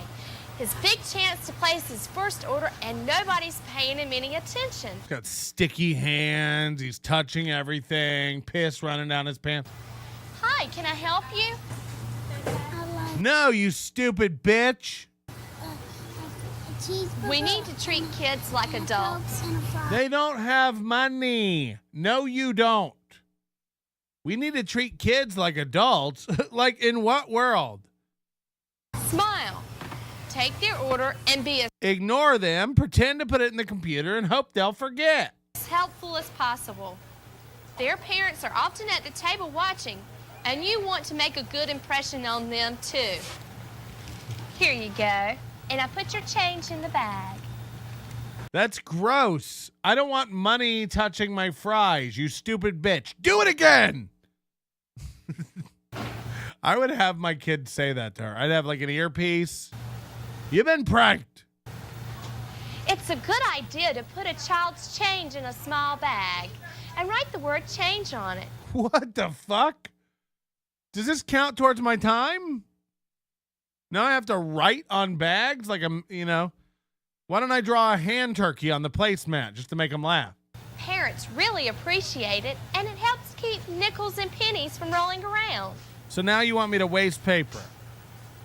Now, those are just a few of the basics for earning. I hate it when nickels and pennies rolling around. See all these nickels rolling around? A good reputation and making customers happy. But here are a couple more areas to quickly cover. First, teamwork. If you're not busy, help out a cashier who is. How come whenever they're talking about people not being busy or fucking up, they cut to the blacks? Like every time in this video. And you know this was made like in the early 90s, but hello, wasn't Rosa Parks already a thing? Every time they're like, and if you see an employee who's not quite getting it right, they just cut to a black. And don't be rude to the customers. And then they just cut to a black cashier. It's like, all right, well, I'm picking up a trend. Every time you go, here's how you do it, a white woman is showing you.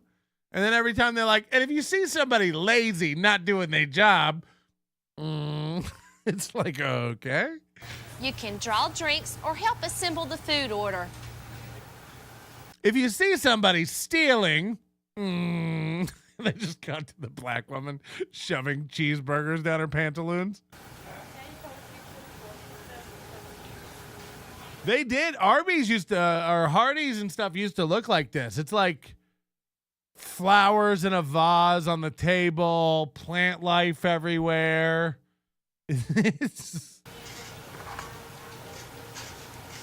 Finally, we need to have enthusiasm about our secondary assignments. You know, checking the bathroom or cleaning the dining room. Checking the bathroom. I don't always love to bathroom, check. Clean up. But again, my reputation's on the line. And I use... This is so imagine working here and thinking your reputation's on the line. My reputation's on the line. I don't care if Hardees look stupid, but I'll be damned if I'm going to quit my shift and not put change in a sack and market change. Bring back Hardees Fruit Loop Donuts? Is that a real thing? Use cleanup as a chance to get to know customers. Chatting with customers makes even sweeping more enjoyable. Imagine being at Hardees trying to eat your burger and like the employees saunter up to your table with a push broom and they're like, so how are the curly fries today? And you're like, okay. Yeah. And who's this? I love when they look at a kid and go, and who's this? Be like, I don't know. I stole them from a truck stop. Can we be left alone? At least the time passes faster. That was depressingly honest. You know, I'm not sure. She's like, talk to people at the tables. It makes the shift go by a lot faster. And work here sucks. Chatting with customers makes even sweeping more enjoyable. At least the time passes faster. Holy shit. I don't know if you're supposed to keep that one in.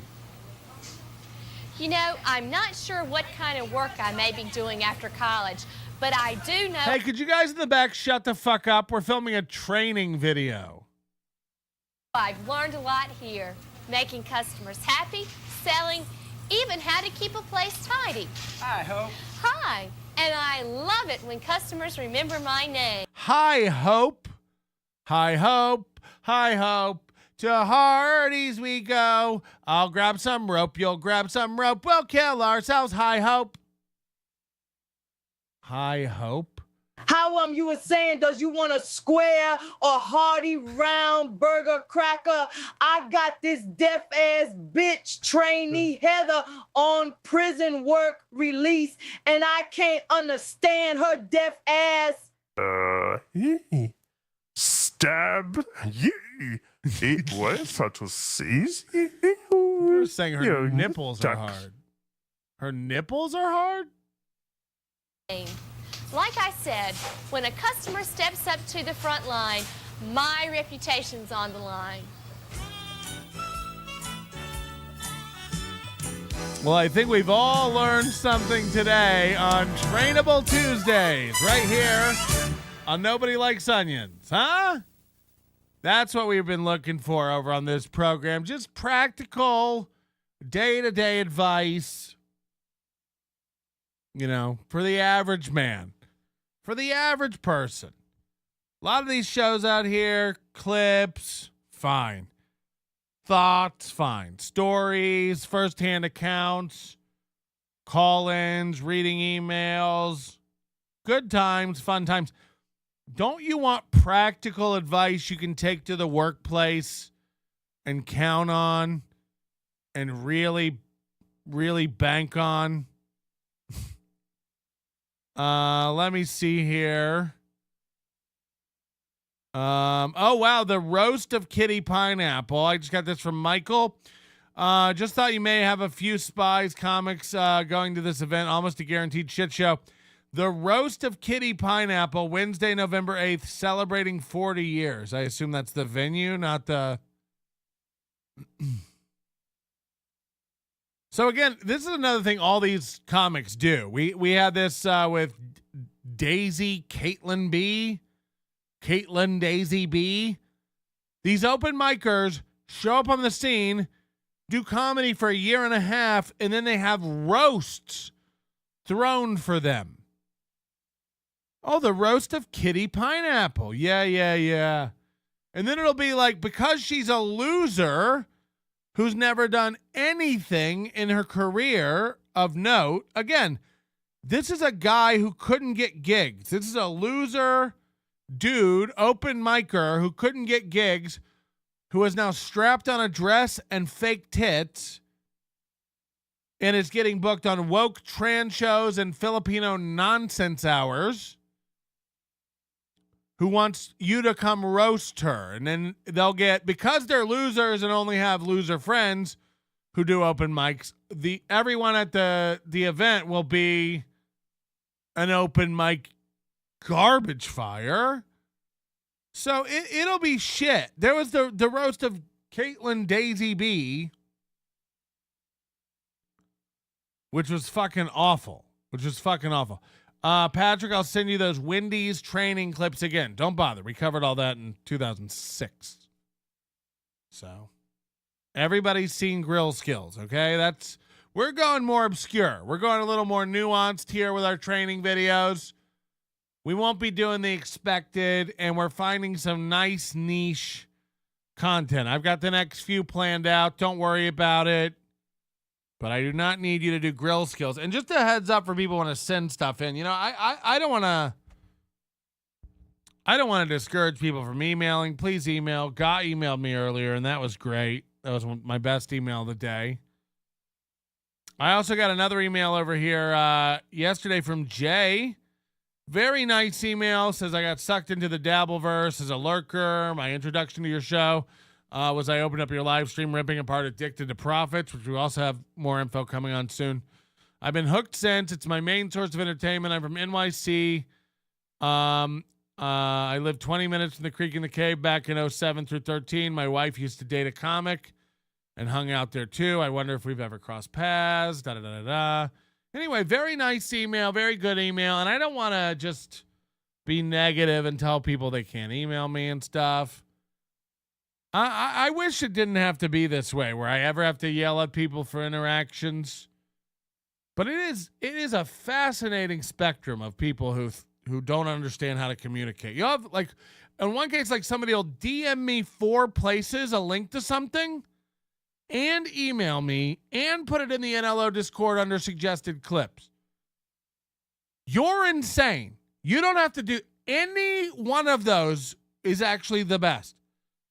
Don't DM me something and email it to me and put it in NLO. One place. One would be great. And I'd prefer it to not be email ever. You know, you want to send an email, fine. You want to send me a link in an email and put it in the Discord and message it to me on 9 platforms. I just want to make sure you got it. I got it. Does your email not work randomly? Mine works all the time. 100%. Humble brag. Our Discord NLO clips thing, it works. Post it there, and you don't have to worry about it. You don't have to stay up biting your nails and wondering if I'll get it. I'll get it. It's 100%. I'll get it. So don't worry about it. Don't worry about it. I just got something rolling into my inbox. I don't know if this is legit or not. I'm afraid to click it. I wanted this last night, but this guy just couldn't get it to me. So now we're not going to get it today, unfortunately. I don't think we're going to have anything here to. Okay. So anyway, he sent me a link, and that's not it at all. It's what I thought. Like I said, you're a troll. You got me, I guess. I didn't bring it up on the show, so you didn't get me. You didn't get me. Patrick's the most approachable podcaster. I hate that I don't have that. You know, I actually am pretty approachable. It's the unreasonable people who make me lose my mind. And I get it. Everybody's like, well, Patrick, you seem to be autistic. I am. I guess I am. 100%. I get driven crazy, just like you guys get driven crazy. God did nothing wrong today. I want to make that clear. I feel weird attacking her and stuff, but also it's very funny to me. And I'll do anything for a bit. I'll go a long way for a bit. I'll pretend to be mad at anybody. We start fake battles over here. We get really upset. I love when fake citizen M's or Lemmies or whatever attack me, and then I start yelling, and then you're like, we got you. It's like, I had no idea. So it's a real hoot and fun stuff. Addicted to Profit still super chats MLC $5. Yeah, he's poor. He's a broke guy. And he's releasing a book soon. And I'm absolutely going to tell everyone to go trash those reviews. You're like, Patrick, that's illegal. Be careful. Don't care. Go trash the reviews for his book. Fuck that guy. Do I strike you as a man who's worried about the law? Hi, Judge, watching this clip. Go leave negative reviews for his book. Go tank it.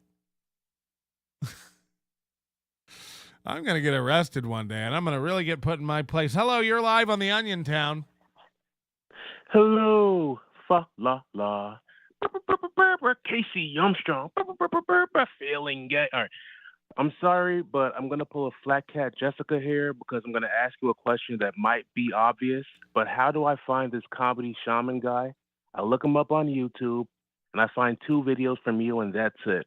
Yeah, Where the hell is this guy's he channel? uses the N-word too much, so he's not allowed on YouTube. You got to go to Rumble. Got it. Comedy shaman on Rumble. Thank you. And I don't want to be racist, Punching but out. you sound like a black man. I get that all the time. 'Cause you're black? No, I'm not. Wow. I hear it in your voice. Thank you. It sounds like Thank you have the sugar. The brown sugar? No, diabetes. You know, like black people get around age 32. Well, looky here. Jesus. Can I use the N-word? You can't. No, now that we know you're white, you can't do any of it. I didn't say I was white. But I am. Punching out. Okay, bye. Thank you. Yeah, Comedy Shaman thinks it's really funny to drop N-words nonstop, so I also got a correction here from Goldfold. He says, you said I say that's Foghorn Leghorn, not Yosemite Sam. Hold on, what does Yosemite Sam do? I'm the rootin'est, tootin'est, cowboy shootin'est. Yeah, I guess I'm confused. Please don't let it get out to people that I don't know my Looney Tunes characters and their sayings. If that leaked out, I'd never be able to contend with myself. Are we gonna get to see Steel Toe scream for a goal today? Because I really need it. I know Chandler's over there today, so I have a feeling he'll knock it out of the park for them. You can't really blame a guy who does that. What did I get here? Do I need to say thank you to someone? I got a communique. Oh, I got a fuck you from Mario. $5 Venmo. I don't know if that's Mario movie star. Fingernails, I haven't really heard from him since calling him out about attacking me for dodging him for a corn. You know, corn, if you're going to have to work this out with Mario movie star Fingernails, one of you is going to have to die. What is hanging on my hat? The last thing I want is a linty hat. And you shouldn't either. Head to nobodylikesonions.com/store. Steel toe, steel toe, steel toe, steel toe. Oh, I know. They got 110 to go. And I imagine they'll start begging here in a few minutes, but they're covering a story right now. Oh, no. He tripped April up. How many seasons are there? 4 seasons, of what? obviously. How many seasons of They what? just talked about the Kardashians, and I thought he meant how many seasons are there. No, they tripped you up. No, I think they'll hit it today. I saw Chandler over there milling around in their chat. And I love that I was about to. They started at 320 today, and now they're at 110. But I don't know. Most of the time when they have trouble, it's around 100. You know what I mean? Like, most of the time they struggle, it's around 100, where he's like, we'll knock this out of the park. No big deal. And then it's just, ooh, boy. Ooh, boy. We get it down to around 98. Just kidding. They would never count $2. Finger tits needs to stop crying. What a contentious day. You know, we had such a nice day yesterday. Today got weird with the GA stuff. You guys all thought I was just bailing on you. I wouldn't do that. I'm in a good mood. I was in a good mood until GA went back to bed. But then I started thinking about GA in bed, and I was like, oh, yeah. Give me some of that GA in bed. Okay, that's inappropriate. Colt C is saying, what happened with GA? Shut the fuck up. Colt. You don't own her. Streamlabs, Super Chats, membership. We all get a shot now. Divorce time, Aaron, says Mr. St. Caesar. God's blocked. She's banned from the chat. She's been banned for a week. She told me I was rude. She knows what she did. She's a stupid. Asking how many seats. God's fine. How is that not possible? If any of the rest of us would have thought the same thing, you'd have a leg to stand on. I knew exactly what he meant. I knew it 3 seconds after I said my thing. Without you. My name is Mooby, and I'm turning away from the girl that I married every fucking day. We do a morning show.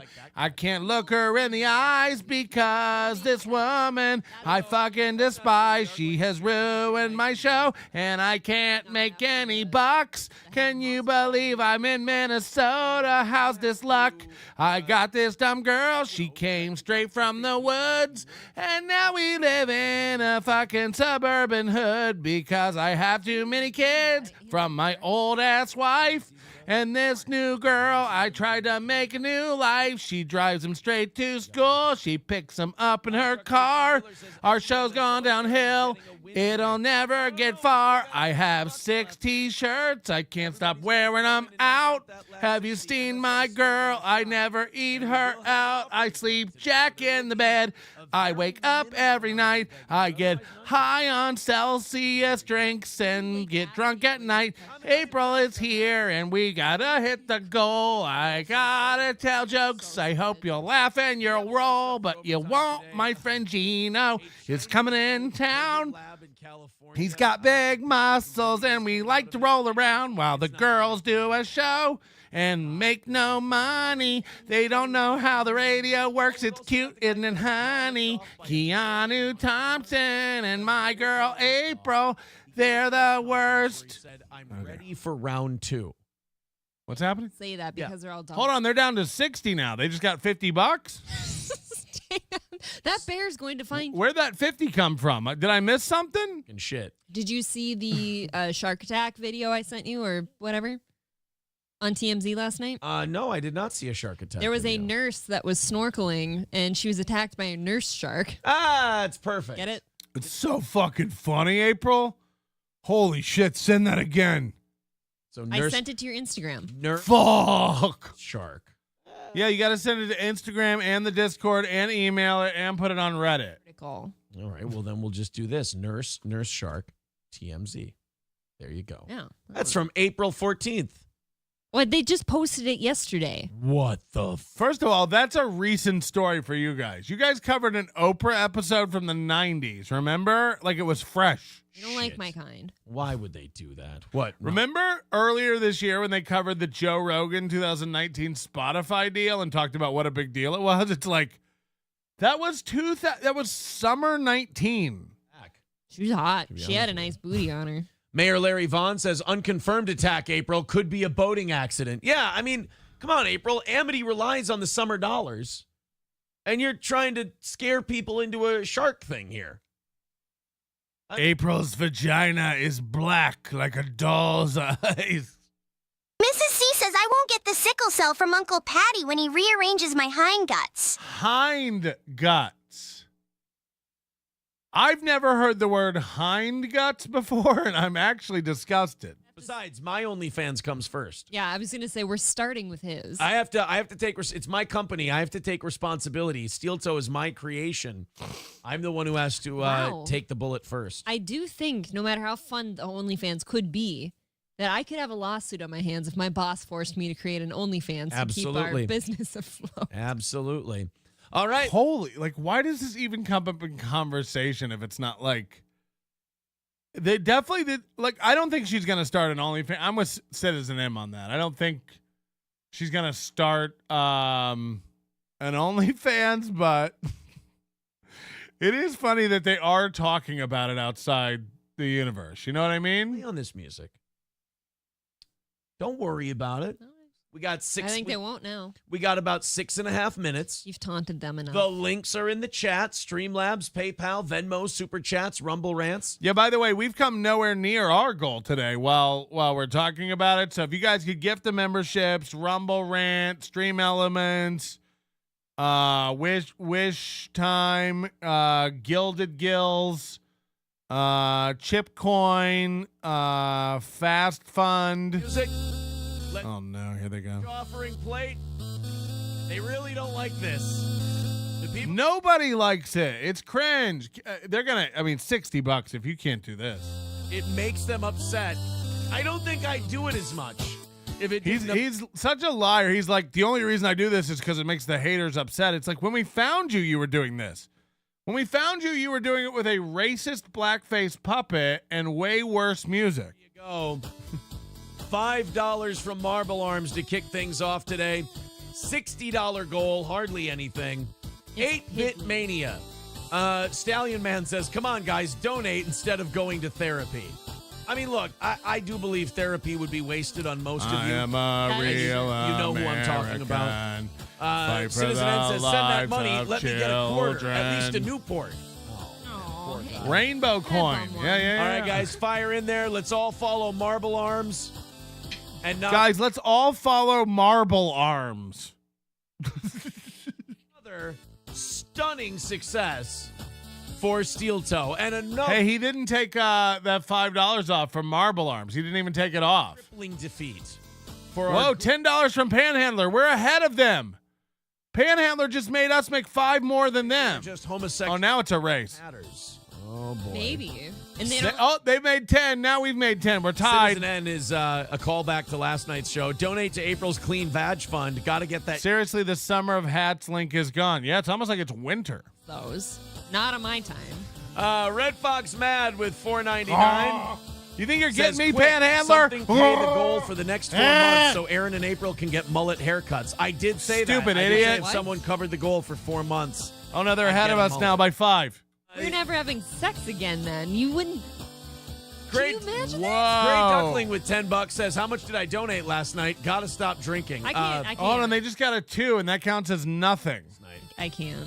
Captain Michaela, 5 memberships. Holy shit, we're back ahead. Well, $45 away. We're back ahead. We're very Michaela's doing it. Please. Even though we lashed out at Ga, Michaela's got our back. Now we're gonna unblock Ga because Ga and Michaela are friends, and I feel bad again. We gotta unblock Ga immediately. Annoyed Quick Trip supervisor says, Wawa, donate for once, you poor. Oh, they're yelling at each other. Can you imagine if you had me from behind? Wow, we did it. Okay, that's 5 gifted memberships from 7 Dub 7. We hit their $60 goal. We beat them. We did It's it. a really dude thing, right? I count every dollar over here. Every dollar counts. Oh, no, come on, guys. Prove them wrong. 45 bucks. Prove who wrong? You either will or you won't. I don't lose money if you make your goal. Throw a couple of bucks in there. A couple doesn't count. Do not throw a couple. A couple doesn't count. If you throw a couple, you've thrown none. Sorry, goal done. Very minimal e-begging. Thank you very much. Oh, that was it. This They one did it. Coming in from Patrick. He says, screw MSO, and throws 50 bucks in there. Bone and the Carbarian, $10 puts us over the goal. Thank you, buddy. Appreciate So we still beat them. Even though they just hit their goal, we're 5 over because of Bonin. We win again, Steel Toe. You make during the rest of the show today goes towards this evening's goal. Citizen N says that's the best part is like the minute a goal's over, there's another goal. So the minute they reach their goal, they're like, by the way, we're short on tonight. The minute they make their goal, they're like, good news, we did make the goal. Bad news, we are very short on tonight's goal. So get in some money. It like immediately starts over again. It's bananas. it's about salesmanship. It says, well, DSL. I say, look, I'll put my thumb in there first. Whoa. We'll get it, kind of loosened up. I'm not an asshole. I thought we were saying you receive. $149 from Crumbum. Thank you. That goes a long way to my nut. Have you heard about my nut? Literally. Right behind you. Right. Oh, we have a Citizen Inn. I actually like that. That's cool. I don't need. That's what we're going to call Comedy Shaman, Citizen Inn. You don't know how glorious this backyard is. I think that's part of the reason that April married me is I Mason in Portland gifted membership. Thank you very much. Get Ultra. Thanks you for that membership. And then Citizen Macabre's Poppy with $1.49. What do we got? Some super sticker hype train here going on? Russian roulette when you have a new sex partner and you have to like ask them like, okay, so we're not doing this, right? literally like What? And being what if stuck they're- in, Oh, it's buffering right now? Like, I need well, this. it's literally like being stuck in the mud with your car. You're just it's too snug, it's dry. I've got a wet, slippery, expandable thing that I can shove my cock in and it feels great. And then, what's the poop situation? They've gone like? blurry.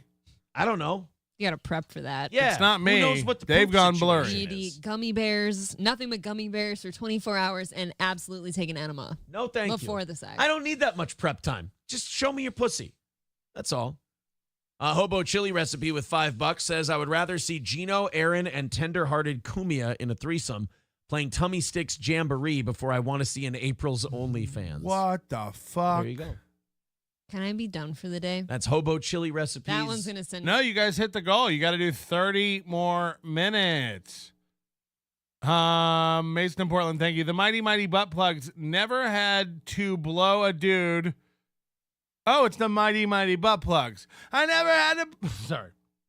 I never had to blow a dude, but I know someone who has, and I really do. Okay. That's the impression that I get. It's mushroom shaped. Citizen Macabre's Poppy, $149. Bone of the Carbarian, $149. WDIP, $4, making you all look poor as fuck. Who knew $4 could make a bunch of people look poor as fuck? Except Panhandler, sorry again. When April's OnlyFan finally drops, you and KB are off the teat. I'll take my hat shopping elsewhere. Again, these hats were available all summer. It was called the Summer of Hats. And then I tell you, for 2 weeks, the Summer of Hats is going away, and you all don't believe me. You're like, the hats are going to be there. The hats will always be there. I doubt the hats will ever go away. He's going to keep the hats. No, the hats are gone. And by the way, a lot of those hats will never be back. They'll never be back. He did the perfect bit on butthole sex on his show, Lucky Louie. He goes, I never got... shoving my cock in an asshole. He goes, you're a quarter inch away from the greatest place on earth. Why would you want to stick your dick in some rusted out asshole? Right? Yeah. Why is April's asshole rusty? That's my question. How much iron is in her diet that you're rusting back there in your O-ring? There's no pristine assholes. Rust. There's no pristine buttholes. I'm sorry. They all just have a weird discoloration from not getting enough sun. That's not true when they're a baby. Like before they ever take a shit, it's pristine. No, if no shit has ever come out of that asshole, like right when a newborn baby, like you got to push past the afterbirth, but that is as clean of an asshole as you can get. $5 from Modelo Macy. Ha ha ha ha ha ha ha ha ha. Stick 'em. Bruh. Ha ha. Stick 'em. I had that flavor in the 90s, and everyone went, there was no reason for you to do this. Toaster says, Gino and Aaron are tops. Kumi is a bottom. I don't know if Anthony should be engaging in that kind of stuff right now. I will say, though, the bottom would have to be either Gino or Aaron, because I feel like you two are both a little more like in tune with your feelings than Kumia is. Whoa. Therefore making you more feminine. So we have to be on the bottom? One of you two has to. Nobody's touching my asshole. Gino, that leaves you. I jump 3 feet in the air when my butthole gets No, I'll wear a condom. Nobody has to touch it. Producer Robert says they all taste like dirty pennies. Quit tasting them. Anuses? Quit Don't tasting touch 'em. buttholes. You don't have to do that. Captain Caution says, when I screw my boyfriend, there's not much choice. Yeah, that's true. What do you guys, I mean, if you don't do it in the butt, it's just the blowjobs, right? And I mean, blowing a guy's barely gay. Still, wait a second. Still gay. What? Let me be very clear. But it barely gay? I mean, not as gay as butt sex. That's kind of that's the alpha of. What if you just label it gay as sex. transactional? Then it's not gay. To quote right? Keanu, he seemed like a straight shooter. Yeah. Remember when he was talking about all the cottage cheese coming on all over his cock? Wouldn't have to pay me $100 to fuck my wife in the ass. I just fuck my wife in the ass, but I don't want to. No, I'm confused about their question. Is it if he wanted me to tap his or me wanting him to tap mine? If April wanted you to tap that anus, you'd do it, meaning fuck you. What's it like for April to just be a prop? You know, what's it like for April to just be pretty much a fucking rot pocket prop for this guy?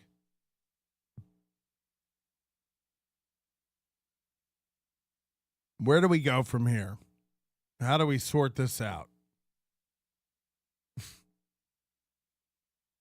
Thursday, we're going to do a show. And you know, you never know what bonus nonsense we'll have between now and then.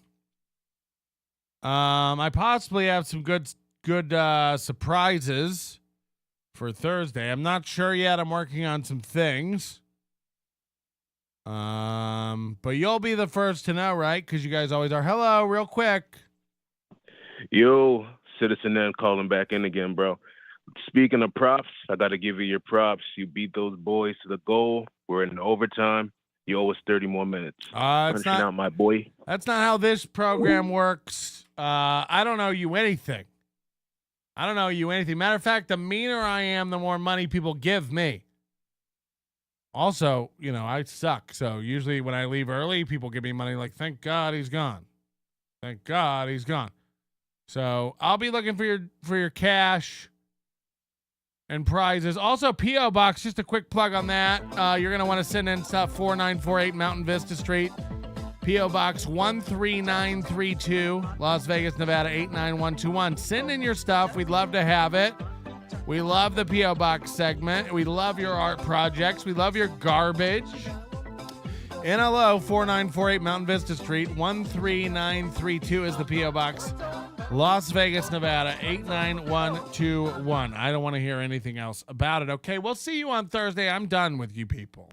Your manner is most unbecoming of a gentleman. Would you be high on cigarettes? I don't know if the comedy hasn't hit them yet. They're full-blown retarded or just high on cigarettes. A question posed to stupid hoes who don't get it yet. Excuse me, miss. Are you high on cigarettes? I don't know if the comedy hasn't hit them yet. They're full-blown retarded or just high on cigarettes. All the laughter that you deploy if you listen to the show, boy. Patrick melting faces have you stacking that low point. It's the low point, not the reason. The reason is fucking gold. That'll make the taco pony party be a party of soul. To make you vandalize a van with apologies to Guy. You'll be unblocked immediately. That was just a bit. You're a great woman. Other radio shows are straight bitch mail prone. Talk shit on the youngins that nobody like past. Have my homeboy lame prank call him fast. Have him thinking that he hates him like right before he berates him. And the way that he baits him, put him right on blast. Like Patrick is an asshole and his show won't last. And every time I called in, he treated me like trash.